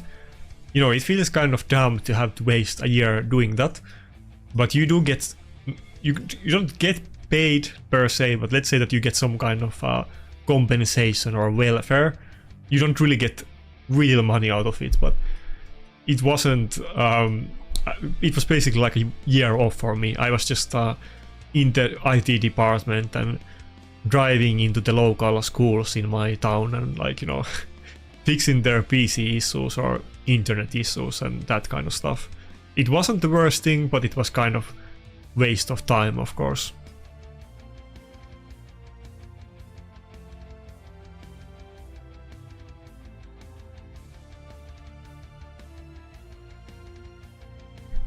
I wonder how many references do I have to do on this session. We're at 2.6k gems, so how much are we gonna spend? I think I have enough tokens that I don't have to buy any of those, but I will definitely do a lot of refreshes today. I think you can pretty much do it at any age, Leadfoot. I think they ask you to do it when you're 18, but you can prolong it for many different reasons, and I think a lot of people don't do it instantly.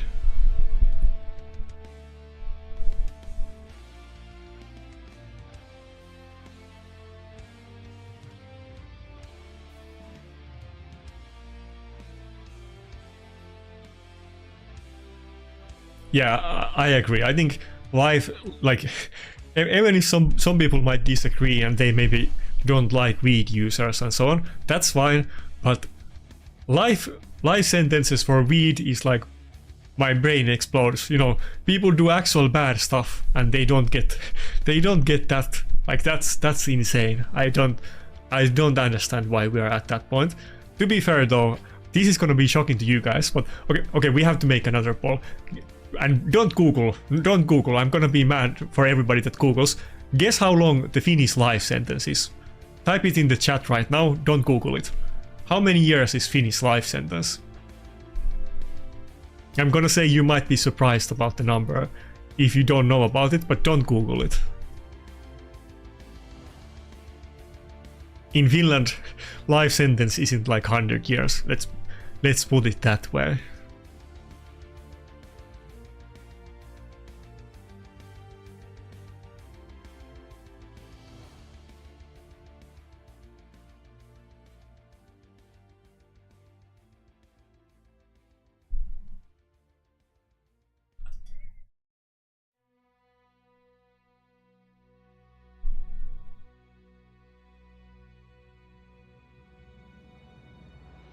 Oh, okay, my bad. I was like, I had scrolled up on the text and I didn't see those answers. Yeah, so, okay, I have to double check unless they changed it, but the Finnish life sentence is 12 years, unless it changed recently. I'm not like, you probably, if you know about that kind of stuff, you might know that, you know, Finnish and the Nordic criminal justice system puts a lot more emphasis on like rehabilitation than punishment, unlike in US. So you generally get like lesser crimes, but I feel lesser sentences. But I feel like 12 years for life sentence kind of sounds not a lot.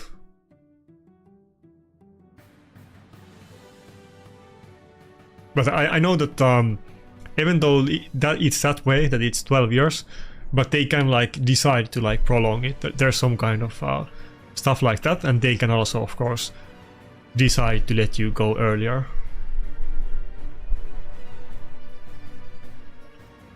But they could just call it something else than life sentence if it's 12 years. Okay, I don't know, like, you know, I don't study like law. I don't know how long incarceration murderers get. I'm pretty sure it depends on situation, but for sure it's not always 12 years. It can be way less. That's what I was saying, that, you know, like when somebody pointed out that there's people serving life sentences for growing some weed in their backyard, and then there's some people that do like, you know, murder or something like that, and they get like a couple years. That's insane. That's like, that's maximum insane.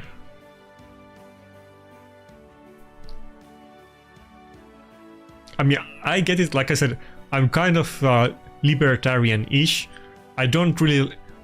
I'm against death sentence. Some people might disagree, but I don't have enough trust in like government that they never get anything wrong. I think they get things wrong all the time. I think for that reason purely, I don't think we should hand out death sentences ever, because there's gonna be some people that get wrongly incarcerated. But, you know, yeah, 12 years is not that much if it's like actual, like, if you're a serial killer or something like that. 12 years sounds super little. And then somebody else might get way more than that in US for growing some herbs in their backyard. Okay, we're gonna do, I think, the 15-minute push. I don't think I'm even gonna do 20 minutes. Rank 20 is 4.4k, so it's like 130 points. It's probably gonna go up a little bit. Or should we do 20-minute push? Okay, we're gonna do 20 minutes. We're gonna start at that mark.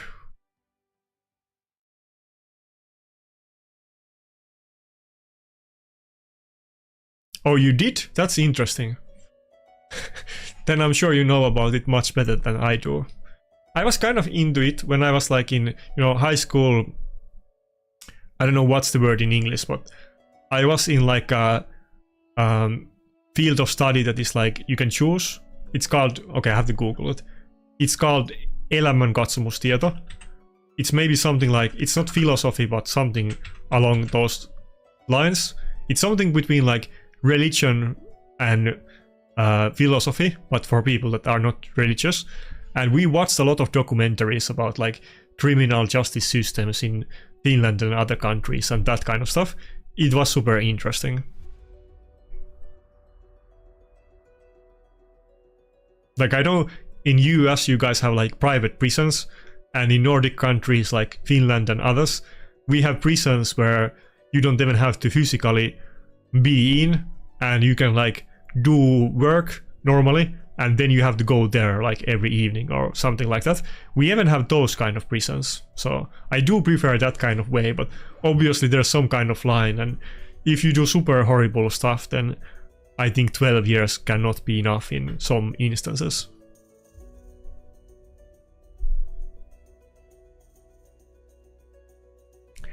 What's up, Buhoka PD? We didn't start pushing yet. I'm kind of waiting for the 20-minute mark, and then I'm doing... Wait, are we getting some defense wins? Okay, we got one defense win.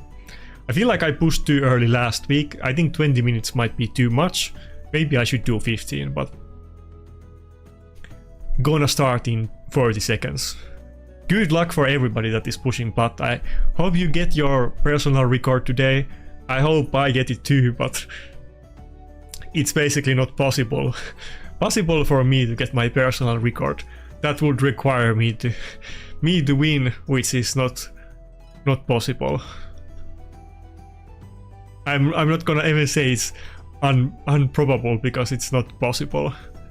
It is what it is.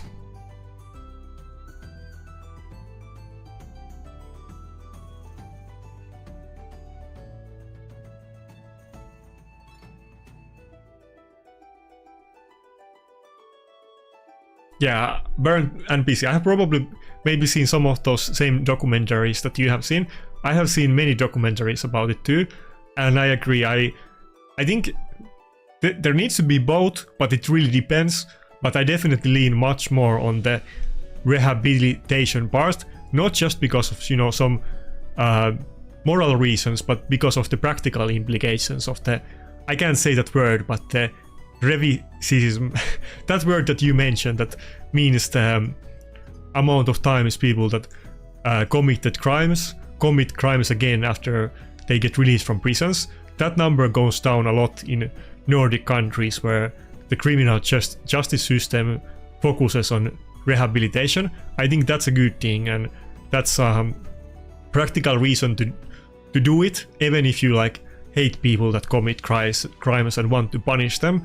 But just because of that, it's overall better for the society to focus more on that part, even if you do a little bit of both of them, of course. But okay, this was like a political stream. Maybe we'll do one of those someday. I feel like it would almost be fun to do some kind of debate stream or political stream. But I don't think that's what most raid people are into. If you play games and if you play raid, you're probably you want to chill out and you don't want to get too serious. So I feel like raid is that game, like, do I want to revive? That it's not as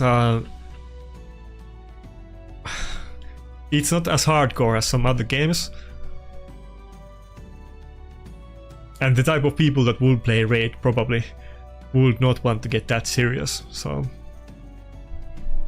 anyway. This might be a long fight, but since it's the first one, it's not that big issue. Okay, never mind, it's fun. I was getting scared.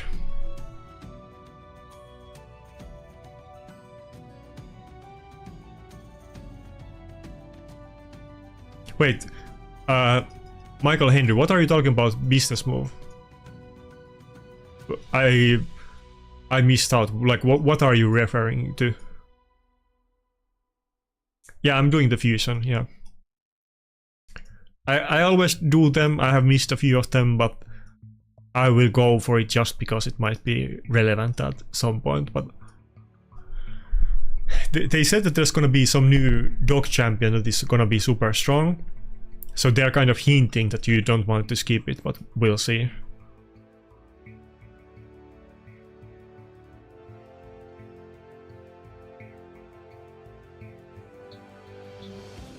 Okay, now need to focus and do super fast battles. No more getting distracted by politics. I think the world has had enough of that over the last couple years, even if today's discussions were not that serious, but still.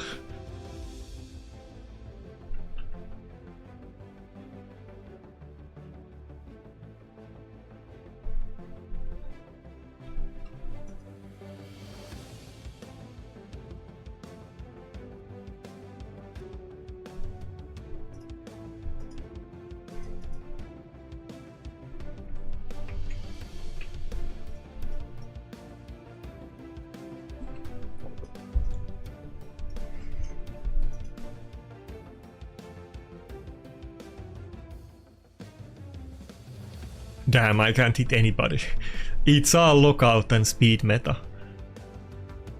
Can we go back to the tanky stall meta soon? Maybe we can if we get the sweet parry accessories this week. I really have my I'm hoping for that to happen.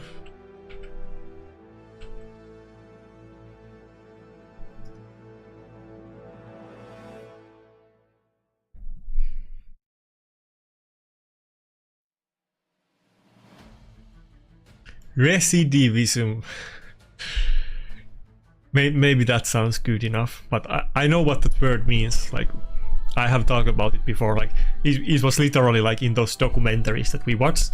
That was one thing that they focused on a lot. So I have seen those numbers about it, and I know what you're like referring to.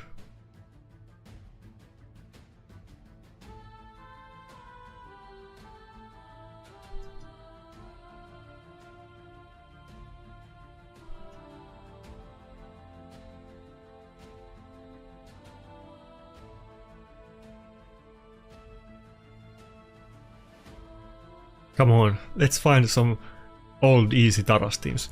Can I hit that team? The team with Lazarus kind of sounds scary, but let's give it a go. Pretty sure one of them at least is in Stone Skin, but let's hope it's not both of them. It's everybody. It's not. Oh fuck! And I had out on. It's not even. It's not even both of them, but everybody else too. I should have polymorphed one of them at the start, but even then it would have been bad.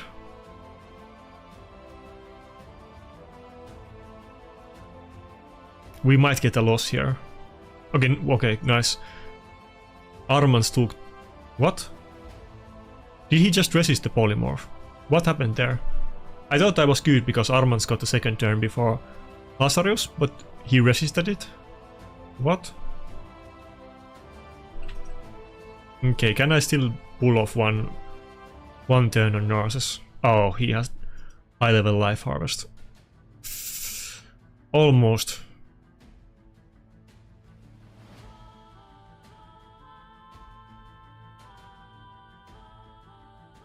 Okay, I think we're good.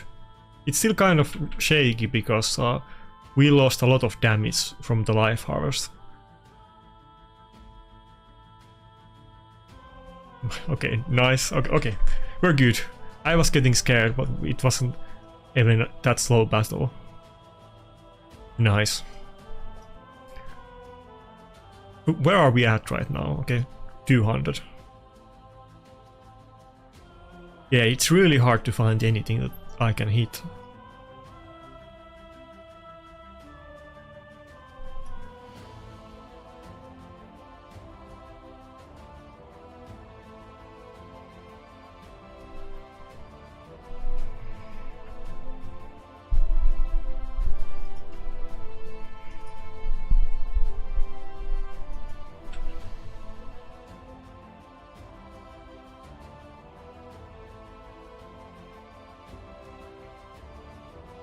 I think we're gonna use the revive. I usually save it, but let's use it. Okay, that was a mistake. Should have saved it.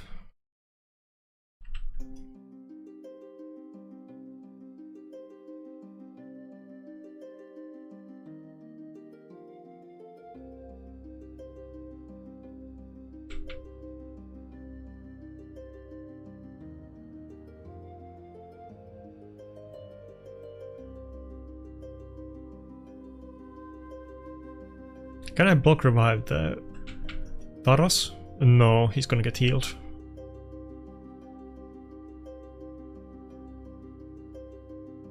Oh, okay, nice. Kind of got lucky with the Ankara A1s, to be honest. Come on, Narcissus, you can do it.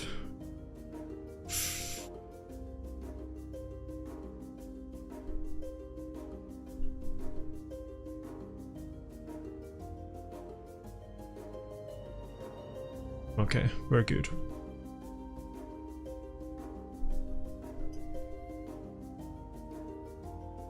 Not super fast, like with this offense 2 minutes is kind of slow battle actually.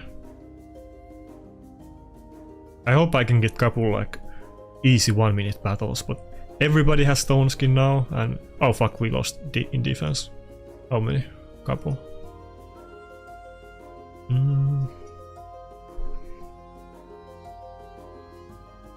Maybe going for the 20-minute push wasn't the wrong choice after all. If we are getting slow battles like this.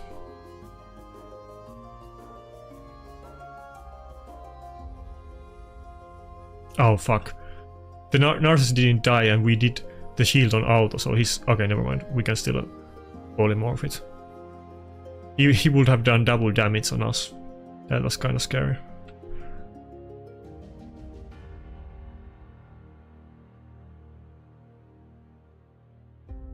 My mistake, I thought we would have had enough damage to kill the Narcissus.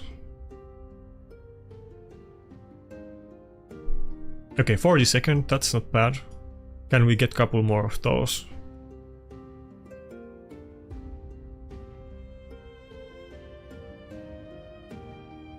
Damn, this team almost looks kind of juicy, but not with this. Could totally farm this with the Rotos team, but do I have a preset for Rotos? I'm almost tempted. Should I do it? Okay, fuck it. This is not the Rotos team, it would be better with Mitrola, but I don't have time to like make new presets. I would totally, in old metas I used to farm teams like this, and I should probably make some Rotos preset for next time. I kind of... Wait, can I just one-shot it through that? Let's play it safe. I probably could have killed the charge it with the A3 though. Are we gonna lose it? My old Duchess Mitrola Rotos Necret preset could easily out of this team. I used to do that all the time, but I don't have that preset ready now. These were the types of teams that I used to farm back in the day. In those days actually, when I was like getting good placements. Okay, I think we barely won it, but it was super close. It wouldn't have been close if I had the proper setup for this, but yeah, that was a risky choice. What? I think we got wins on defense too. Nice. 3 defense wins in 1 minute. Rank 46. Nice, nice. I wish the reset would end right now and we could call it the top 50, but nah, can't do it. Need to push on. Yeah, for next week I'll make a Rotos preset. I wasn't expecting to see those types of teams again, but that isn't the only time I saw one of those. Though usually they of course have lockout or armaments like every team.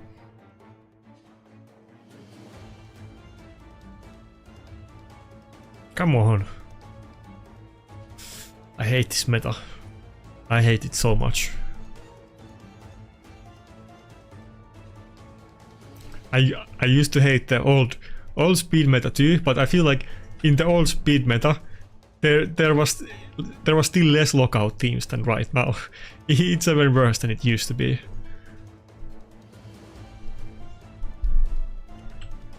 Everybody's in stone skin. Fuck. Wait, oh my god. I went with the wrong team, I didn't even realize it. It's not the worst one on this matchup, but it wasn't what I was supposed to pick.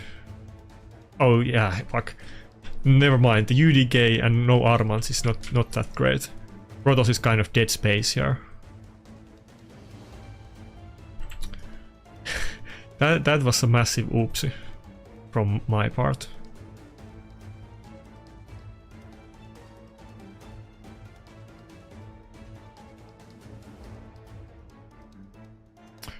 Come on, if stupid stone skin just ended on the UDK, I could actually do something. Oh fuck, I should have done it on Lazarus. The whale ended, I could have killed it. My bad. I was trying to be fast, but being sloppy like I'm often in live arena too.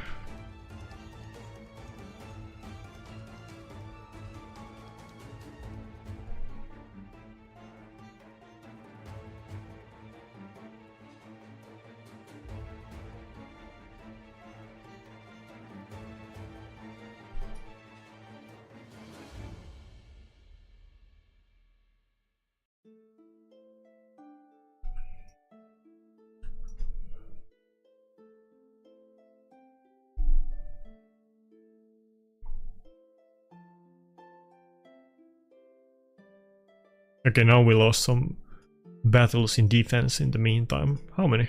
2? 3, fuck. 3 in like 15 seconds, oh my god, or like in 5 seconds. Those were like in 5 seconds apart from each other. That's what I mean when I complain that my defense sucks and I get hit a lot. 3 attacks in 5 seconds. God damn. There's probably gonna be like tons of more after this battle. Let's see if we drop out of plat again.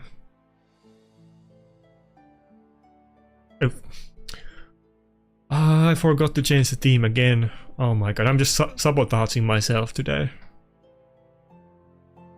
Shouldn't have done that one attack with that team since I'm so used to just autoing the battles with the one setup.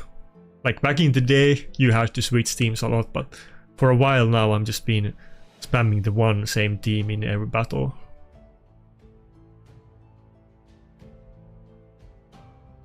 Do we have enough damage to one-shot him with the defense buff on?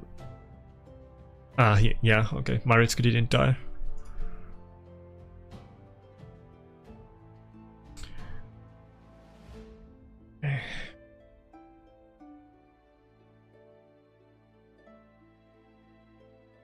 I think we're still gonna win, but it would have been faster with Armans for sure. Well, we'll see about that. One Taras nuke and everybody dies, to be fair.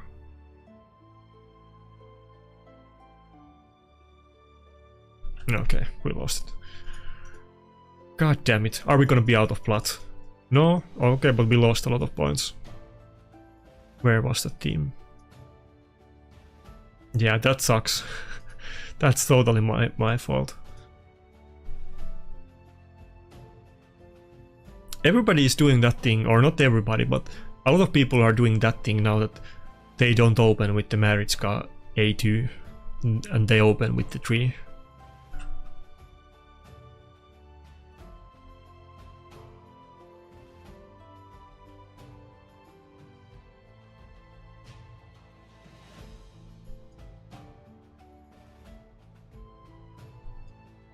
Okay, that was kind of a mistake too. I should have known to cancel the auto instantly and open with the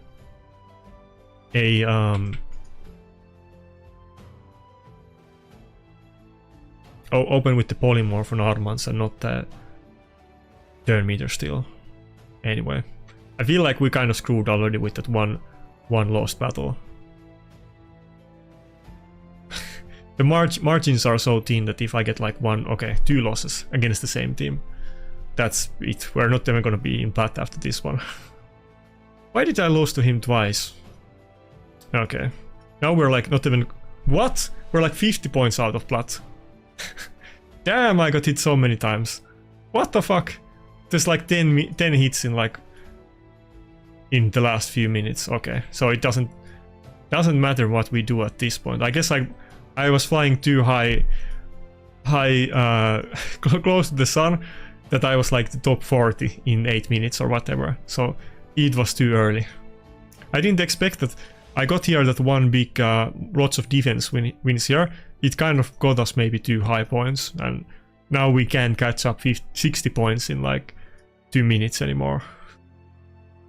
So I guess that's what happened today. Basically pointless to even do any battles anymore. Even if I get couple wins, it's not like I'm gonna get 10 defense wins in like 2 minutes to get back into plat. No, not with my defense team. Holy moly, so many hits. But, you know, my defense team looks super juicy, so it is what it is. Oh, we haven't got one win sprinkled in there. Against the lesser teams we get a lot of wins, but against the top accounts, like we got hit here in the end when we hit top 50, we have like no chance, basically.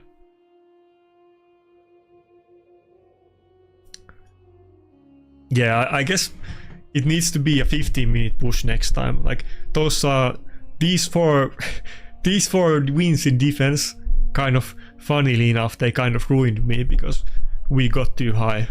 Otherwise, if it ended at the 8 minutes left, it would have been super good. But yeah, so we pushed for 20 minutes. I guess we could have even done less than 15 minutes push, but okay, next week I'm definitely gonna do 15 minutes.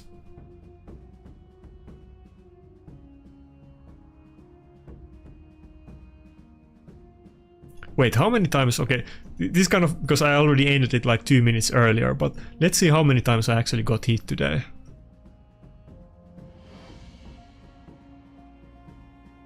So many times.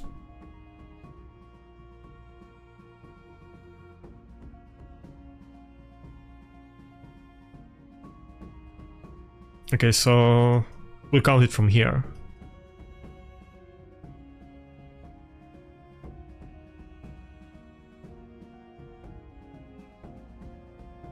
So we got like 25 hits in last 18 minutes basically, because I didn't do the full 20-minute push. So 35 hits, was it 35? 35 hits in 18 minutes, so like 2 hits in a minute, but you know, on the earlier minutes I didn't get hit, and then there was minutes where I got hit like 10 times in 1 minute, so.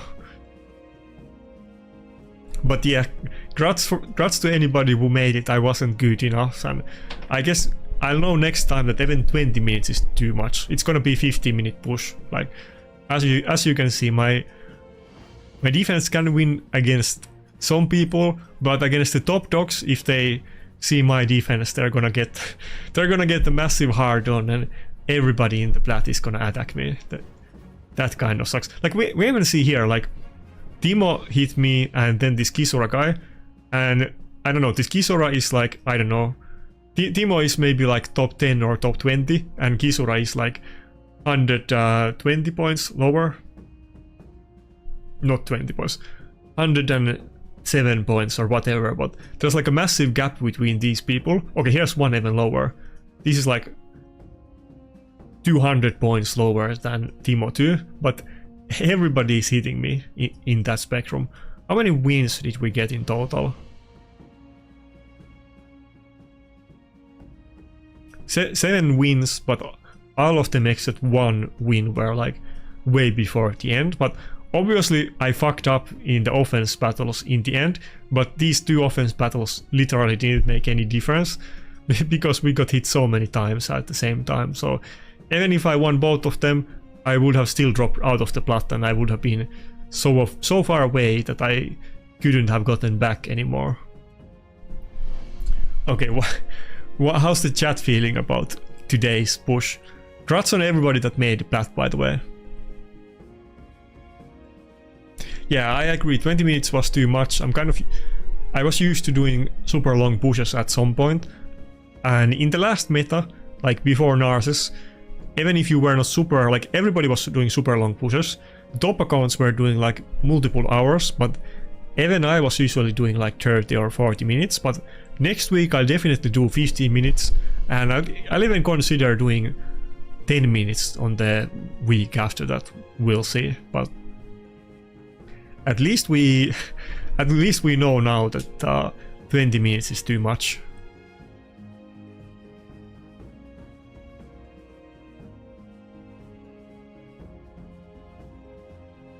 By the way, anyone has a good picture of top 20 on today's push? Send it to me or put it in the chat if you have it. Okay, let's see. Did somebody already DM it? But yeah, if you have top 20 pics, send it to me in DMs.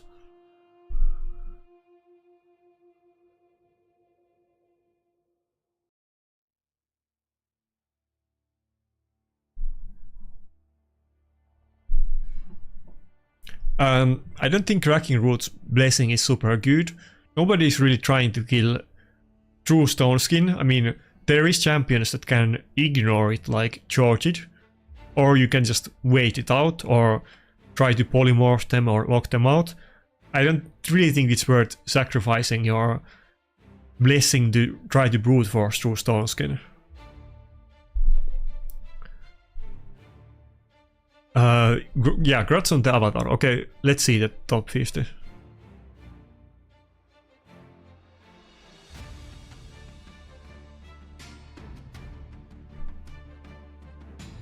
And yeah, thanks for the top 50 pick. Okay, yeah, it's a little bit segmented, but let's take a look at it.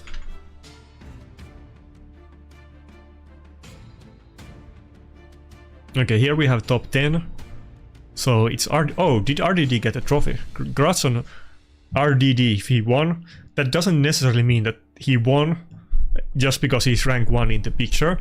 It can always, you know, vary a little bit, that anyone in the top 3 might have actually gotten the rank 1, because, you know, we don't get official scores and it can be slightly different than it shows on the user-made picks. But okay, so by the way, didn't both Octiven and Timo hit us, and they were like top 5. So anyway, but RDD presumably won. Matt got top 3. Then we have Octiven and Timo.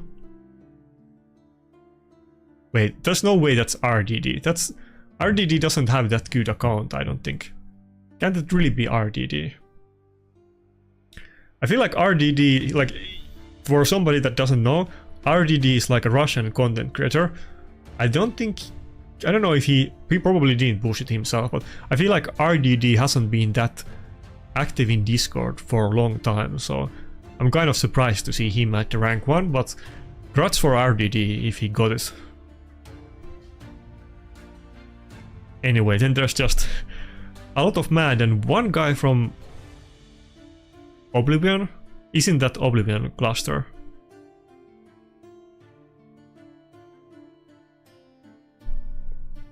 Congrats for him for sneaking into the top 10. Okay, in top 20 we got a lot of Aspie actually.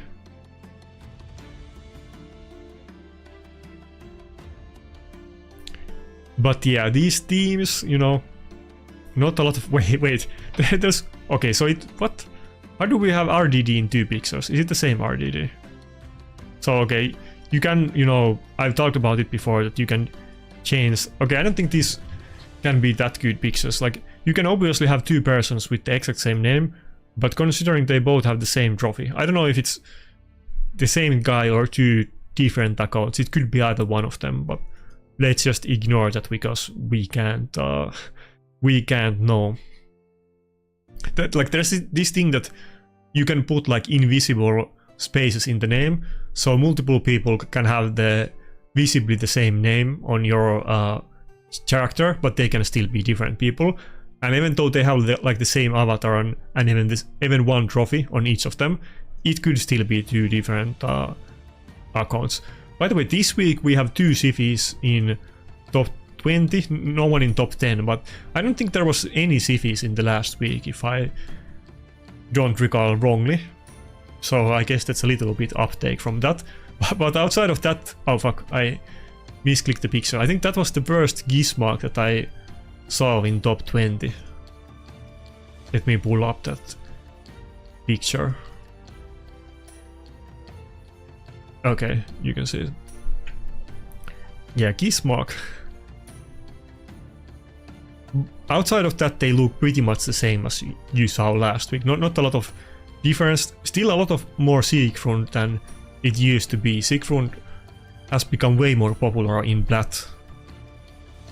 Maybe I would have to make some statistics about it. Maybe I should do a video like that, but I think there's also more UDKs than last week. I don't think that there was a big drop-off in the use of UDK last week. I think there's visibly more of him than that time. Anyway, I'll have to look into it later.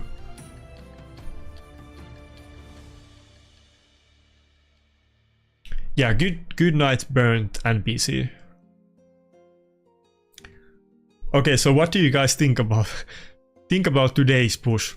Ignoring the fact that I screwed it up again. Not that it really was that I could do something about it, but what do you think about the teams that we see in top 20?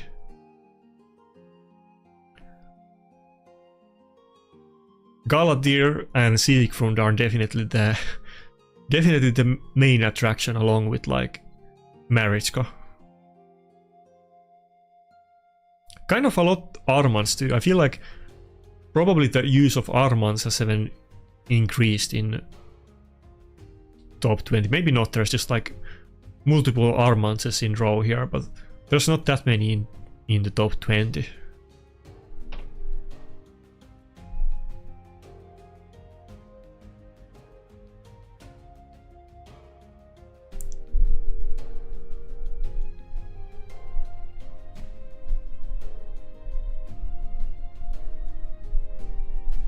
Yeah, I mean, it's a little bit bummer to not finish Plat, but it's not that it doesn't really get me down that much. It gets me more down that I have multiple losses in live arena in raw.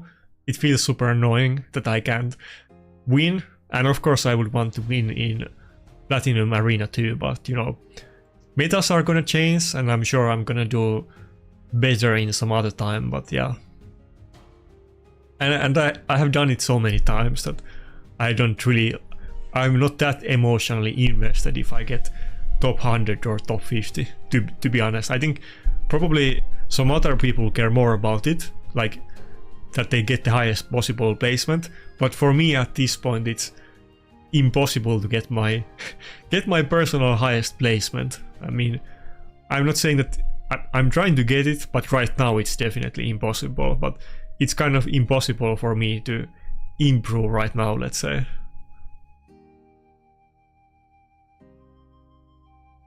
But yeah, getting that, did we get any attacks after reset? Yeah, probably not. After I stopped pushing when we were like 70 points out of Platinum or something like that, nobody hit me anymore, so...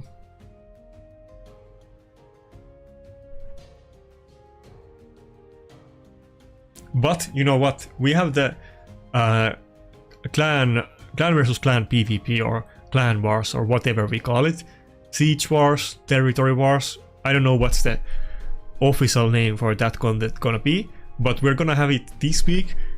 That might be the new endgame content. I feel like a lot of people don't care about Classic Arena. A lot of people don't care about Live Arena, and they kind of have different segment of people that do either one of those two.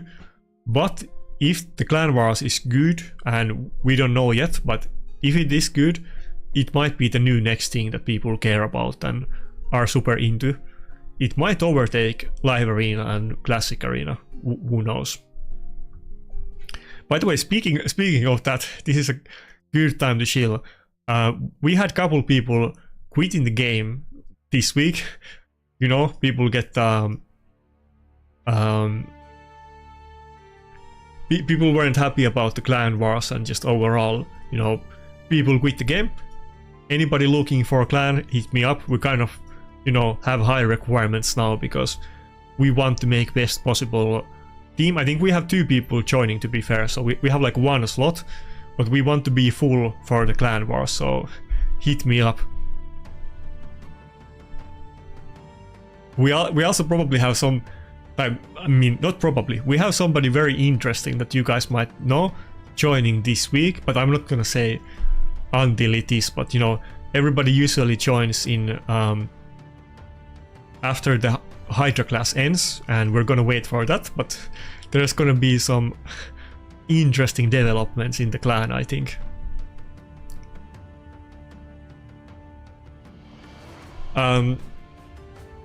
So, like, you know, we kind of try to min-max the Hydra.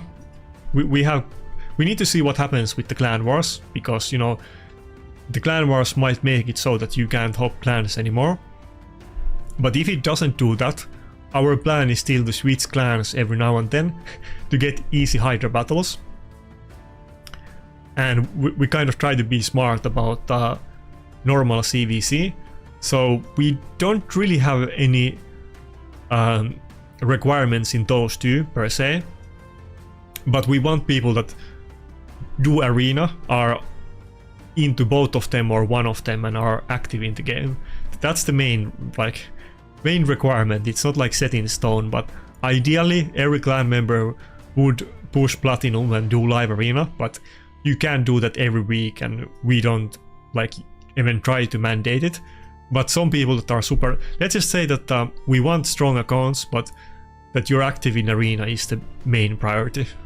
Ideally we would have, like, you know, rank 1 arena player that is super active, but we are probably not going to be the main choice for most of those people. So, but maybe if we do well in clan wars, maybe, you never know.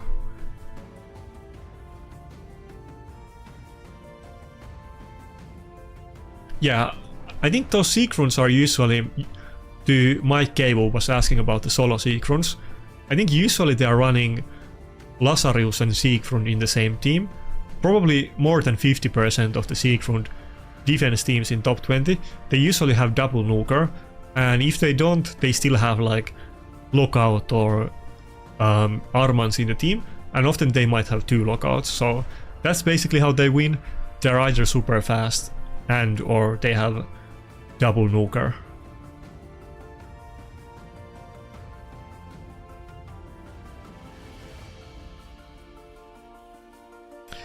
Yeah, I'm not gonna say, but I think you guys will find it interesting.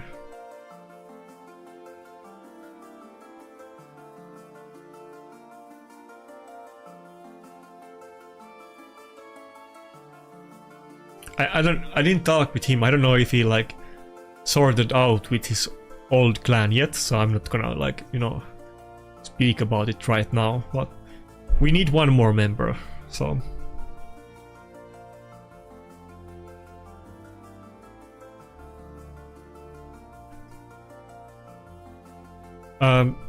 We don't know, like, I think that's gonna be very crucial in if you can switch clans, like at what time do we have the clan wars reset, and what are the requirements to be eligible to it. I think they actually did say those, but we don't know yet. I think I really want to talk about it inside my clan and make plans for the clan wars, but we can't do it yet.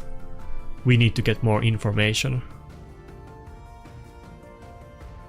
What do you guys think about clan wars? Does anyone have any high like hopes for it or something like that? Because so far I've seen mostly like doom and gloom and people complaining that we don't have enough information about it, which is kind of my stance as well.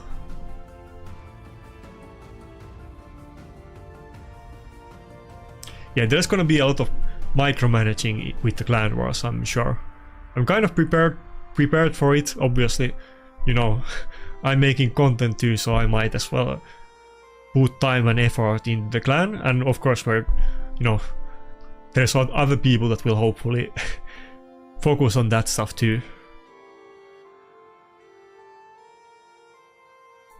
How would I build Lord Shashar? I think usually I don't think he's the most popular one.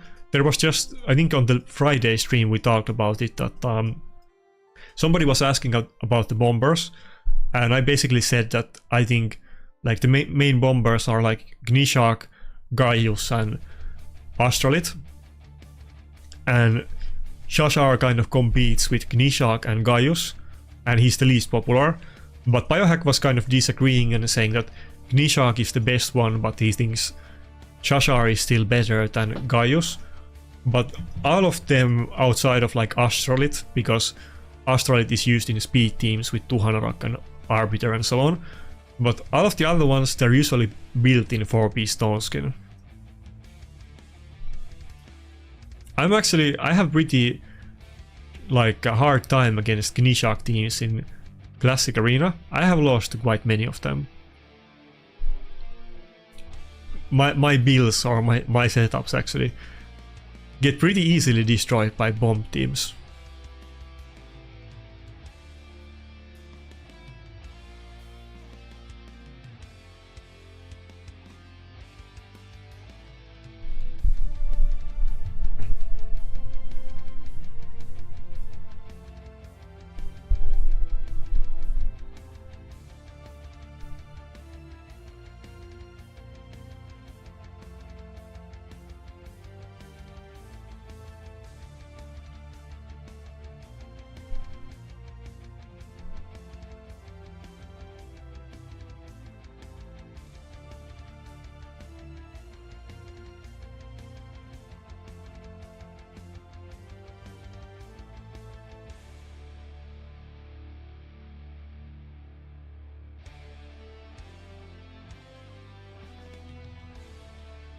Wait, Biohack, did you push for Plat?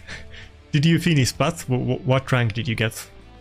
Isn't this like a terrible time for you to be online?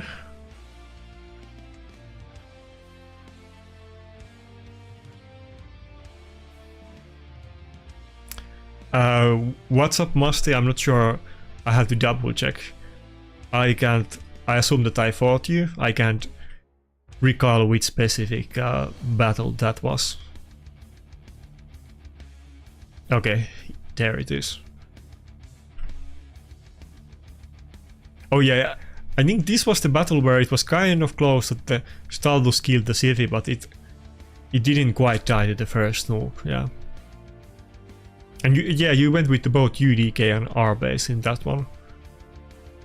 I don't know if you did that because you were expecting me to pick Wukong, but I was kind of surprised that you picked both of them because often UDK and R-base kind of do the same thing, and people pick them to counter like Rotos or to lesser extent Wukong. And you already got the Rotos in that battle.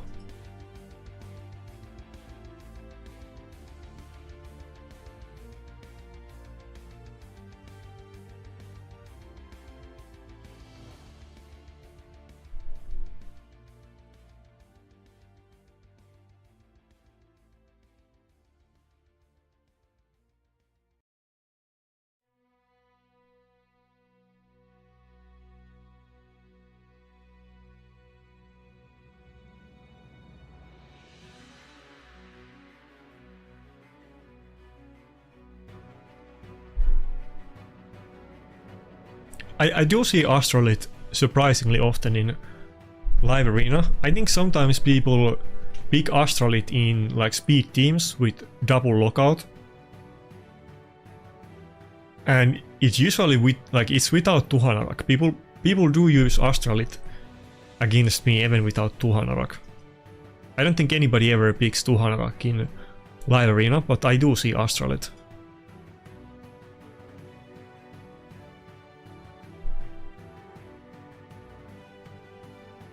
Yeah, I don't think he's the only one. I see it from time to time. Definitely I do see Gnishak more, but I think the top guys, they sometimes use Astrolith. I don't think I have ever seen anybody with like super high points pulling out Gnishak. At this point, you know, everybody has a lot of primals, and usually it's mostly that. Unless they go with like Rotos and Wukong to mess with me. So sometimes those really good accounts, they do that as well. It is actually kind of you know, smart strategy and easy way to beat me.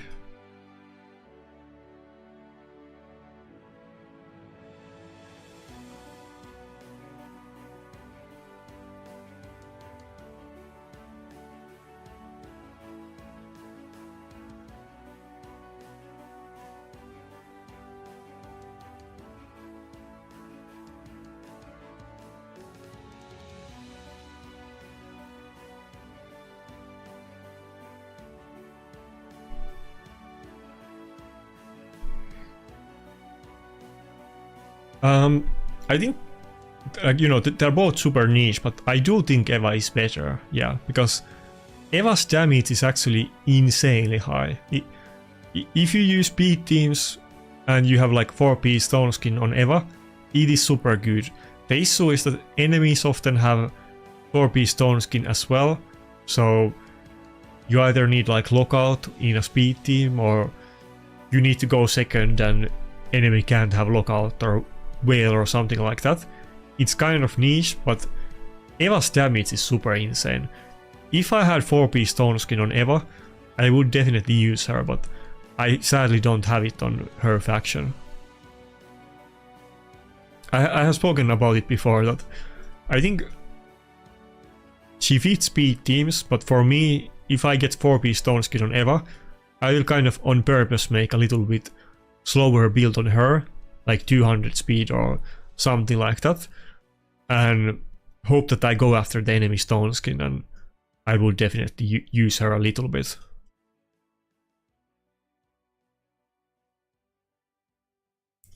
I don't think I want to use my Hydra keys yet.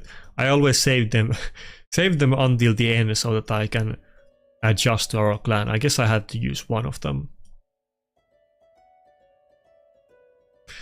It's gonna be kind of boring if I whip out my Hydra team, but okay, let's do it. Don't judge me, you know. I have made a couple videos about Hydra fun. Wait, what? I guess I used already my Nightmare team.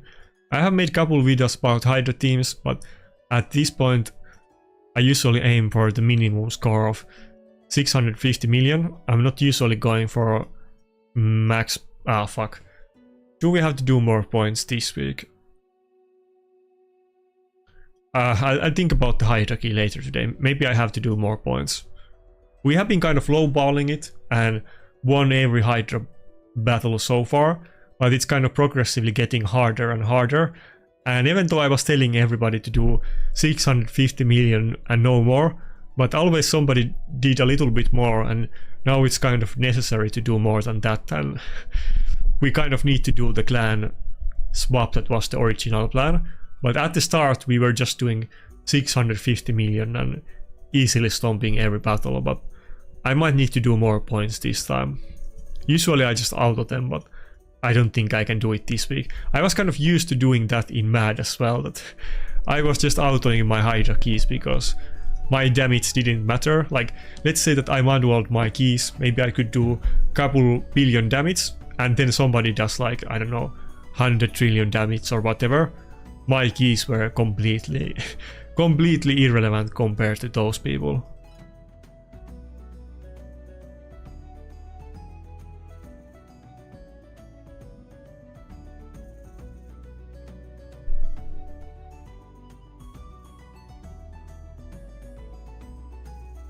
Wait, why do you want me to hit manual? Manually hit brutal? I think I'm probably gonna auto hard and manual brutal. I mean, I'm gonna auto brutal and manual hard.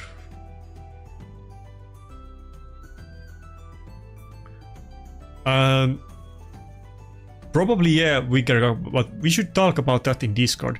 We were supposed to have like a meeting on like Friday and Saturday, but that never happened. Die or Be Dead was talking about that, but maybe we find out about the clan war schedule. After that we should have a meeting and decide that kind of stuff. I think if it's possible to do clan swap, I kind of probably want to do it like soon, because we're kind of getting too high and forced to do high Hydra points. So if we're gonna do clan swap, then might as well go for the win this week and get the best rewards.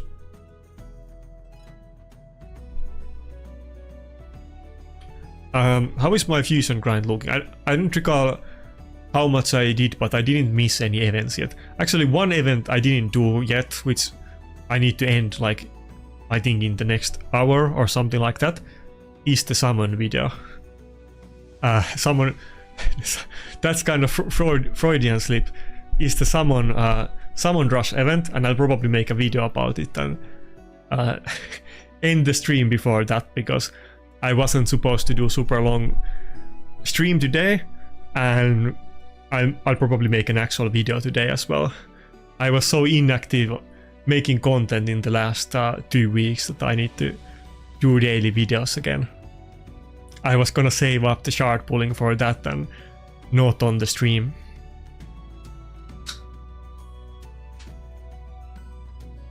But I mean, I'm just gonna do the minimum points, so I was gonna save it for other stuff. Okay, sure, we can do it live, yeah.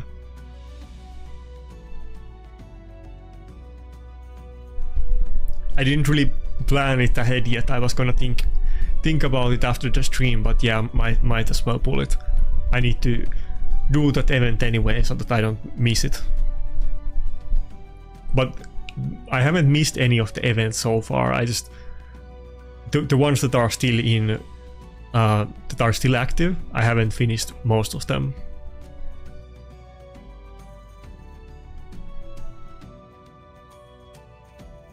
Yeah, I can record it at the same time that I'm streaming. I just didn't really think that far ahead because I don't think I was gonna make some kind of video with summons on it, but the video wasn't just gonna be about summons, but that at the start of the video and something else. But let's do the shards after this battle.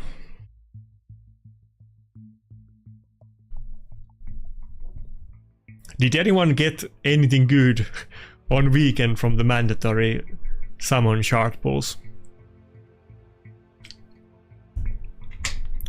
There's always somebody who gets something insane about them and makes everybody else feel bad about themselves. Not that it's like it's their fault, but it always happens. It always happened in Mad. I think there's a couple of people that are super lucky with shards, and every now and then they post some random pictures that there wasn't even an event and I pulled Galatir from shard or something like that. And they were just making everybody else feel sad.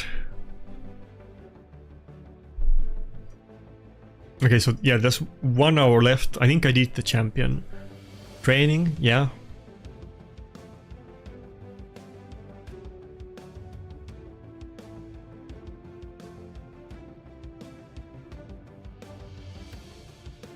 And it's one of these, so 500 per one. I guess I'll do like 6.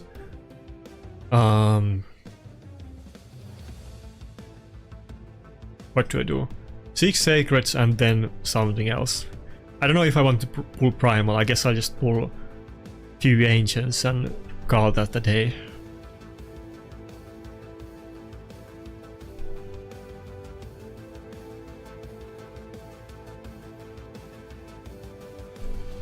Wait, isn't there gonna be... What's the event we have on next Friday? Isn't it gonna be double ancients on Friday? Or what do we have?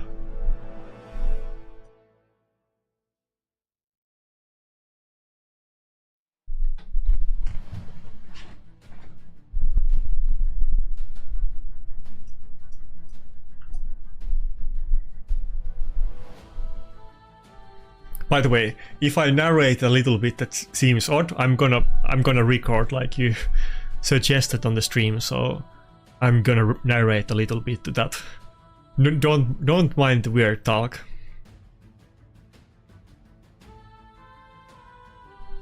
What's up, guys? We have to do some mandatory shard pulls for the fusion event, and I'm just gonna do the minimum amount with sacreds and couple ancients, so let's see what we get. I'm just gonna speed run the summoning this time. There's not gonna be some elaborate thing. I have a lot of sacreds.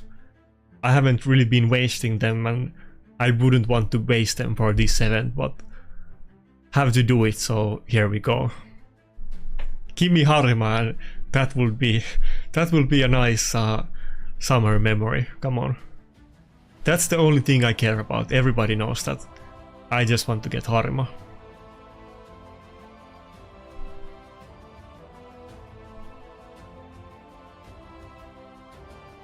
Wait, was that 3? How many was that? I think I did 3 summons. Or 4? 3, okay.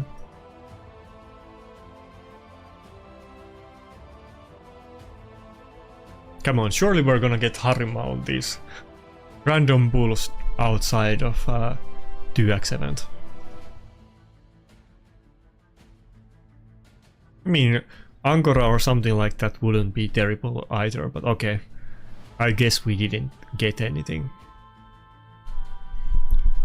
Not a big deal. Happens all the time, so... Actually, multiple people were asking me if I'm gonna pull for the Shenmat event, or how do you say her name? Shenmat? I think Shenmat is kind of okay champion, but obviously nothing spectacular to pull for in the modern times, so maybe if it was like 3 years ago, Shenmat event would be kind of interesting, but not anymore. Wait, what happened to the camera? Did my camera just run out of battery? Maybe? It's kind of charging at the same time, but... Oh, how many more? 2 more? Okay. It's charging at the same time, but I think it doesn't charge as much as it consumes when I'm streaming, and I need to buy what's called a dummy battery for it that charges more than it consumes, but the one that I have doesn't. Let me double check.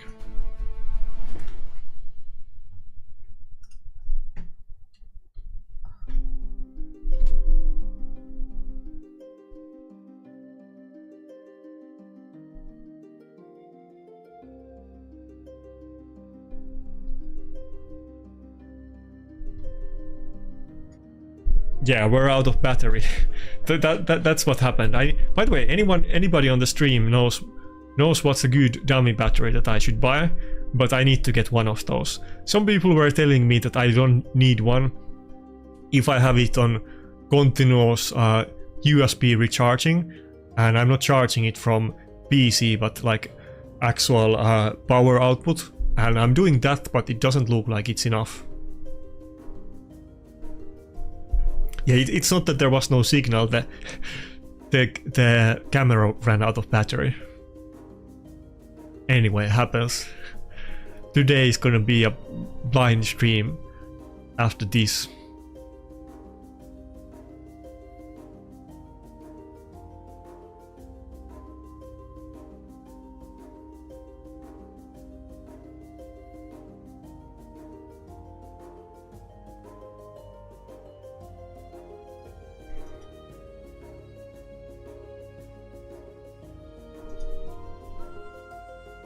Yeah, I'm no expert in, like, you know, any of that stuff, like video editing or camera stuff or anything like that. I just have to, like, you know, Google everything, and I use the YouTube recommendations and so on, but it's not perfect. I think the camera ran out of battery or charge on one stream before, but it doesn't always do it.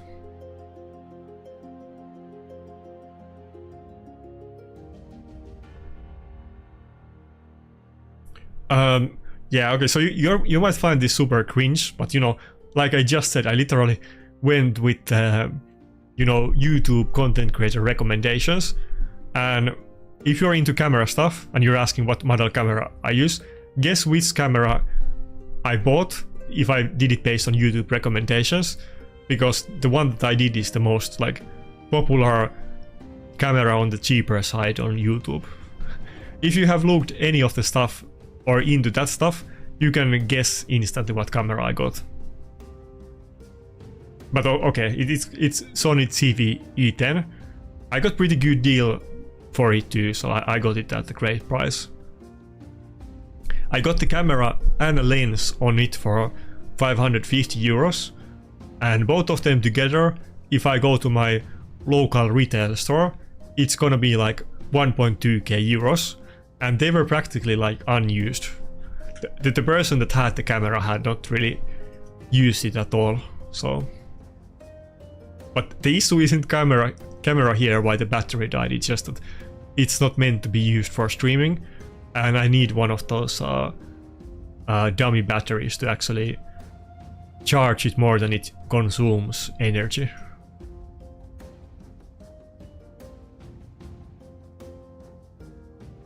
Anyone ever has any recommendations about like video editing, thumbnails, camera, anything like that? DM me on Discord. I'm always trying to improve on that stuff. Not that it's the most important thing, but it always bothers me and I feel like I'm bad at it. Not that you need high production values for great content, of course. I feel like my production values are like maybe even higher than average, or at least middle level as far as raid content goes. But of course there's people like Ash who have way higher production values, or even somebody like Echo. Of course on some other content people have like way better effort in it.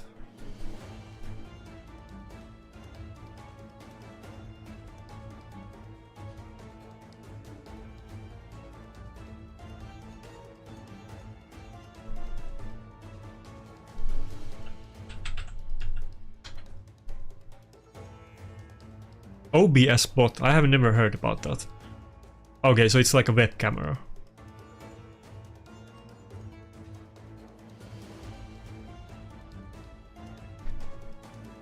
I mean, not like I need the best camera, and to be honest, the camera I got, like I said, I got super good deal on it, so literally if I sell the camera now, I can make more money selling it.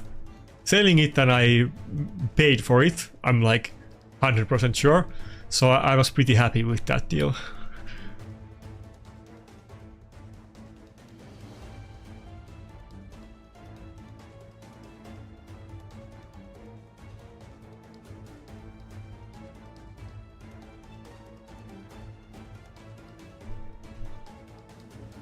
Maybe I can find it. I showed the picture. I just improved my setup recently.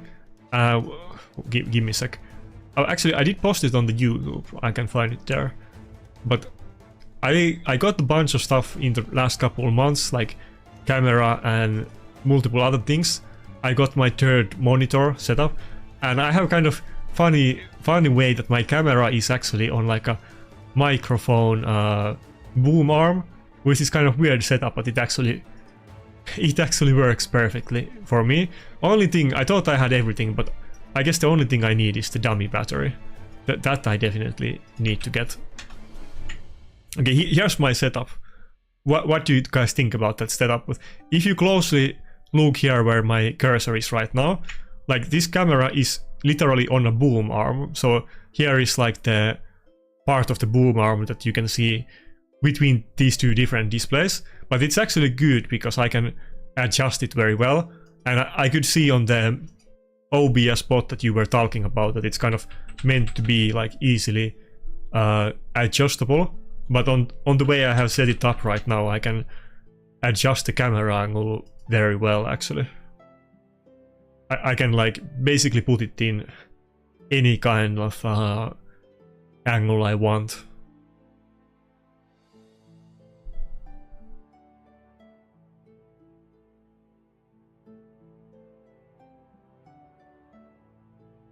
But yeah, that OBS bot is kind of interesting because I was looking into this stuff a lot and I had not even heard about this one. Is it like super new thing, I guess?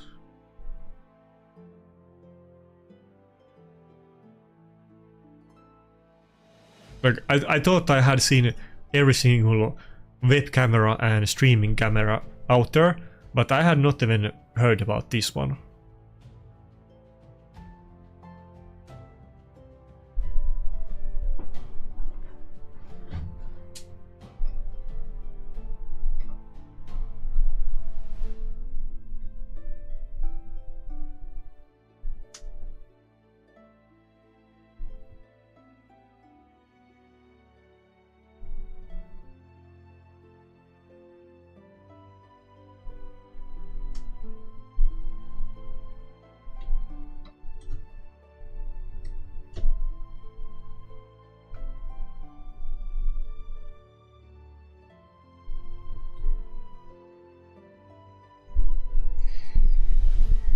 Anyway, I think it's probably good time to call off the stream there, because the camera died and Classic Arena is over, and I don't want to prolong these Monday streams that much. I'm gonna do much longer stream on next Friday again, so join on that one if you want to chat.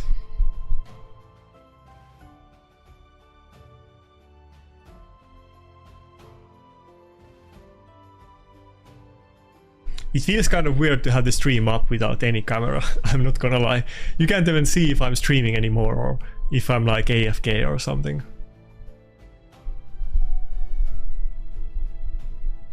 By the way, speaking of like chatting and chilling, join the Discord. Like you can easily DM me if you have anything you want to say or ask about. But join the Discord too. I'm trying to make it a popular place to talk about PvP. That's easier said than done, but consider joining the Discord anyway.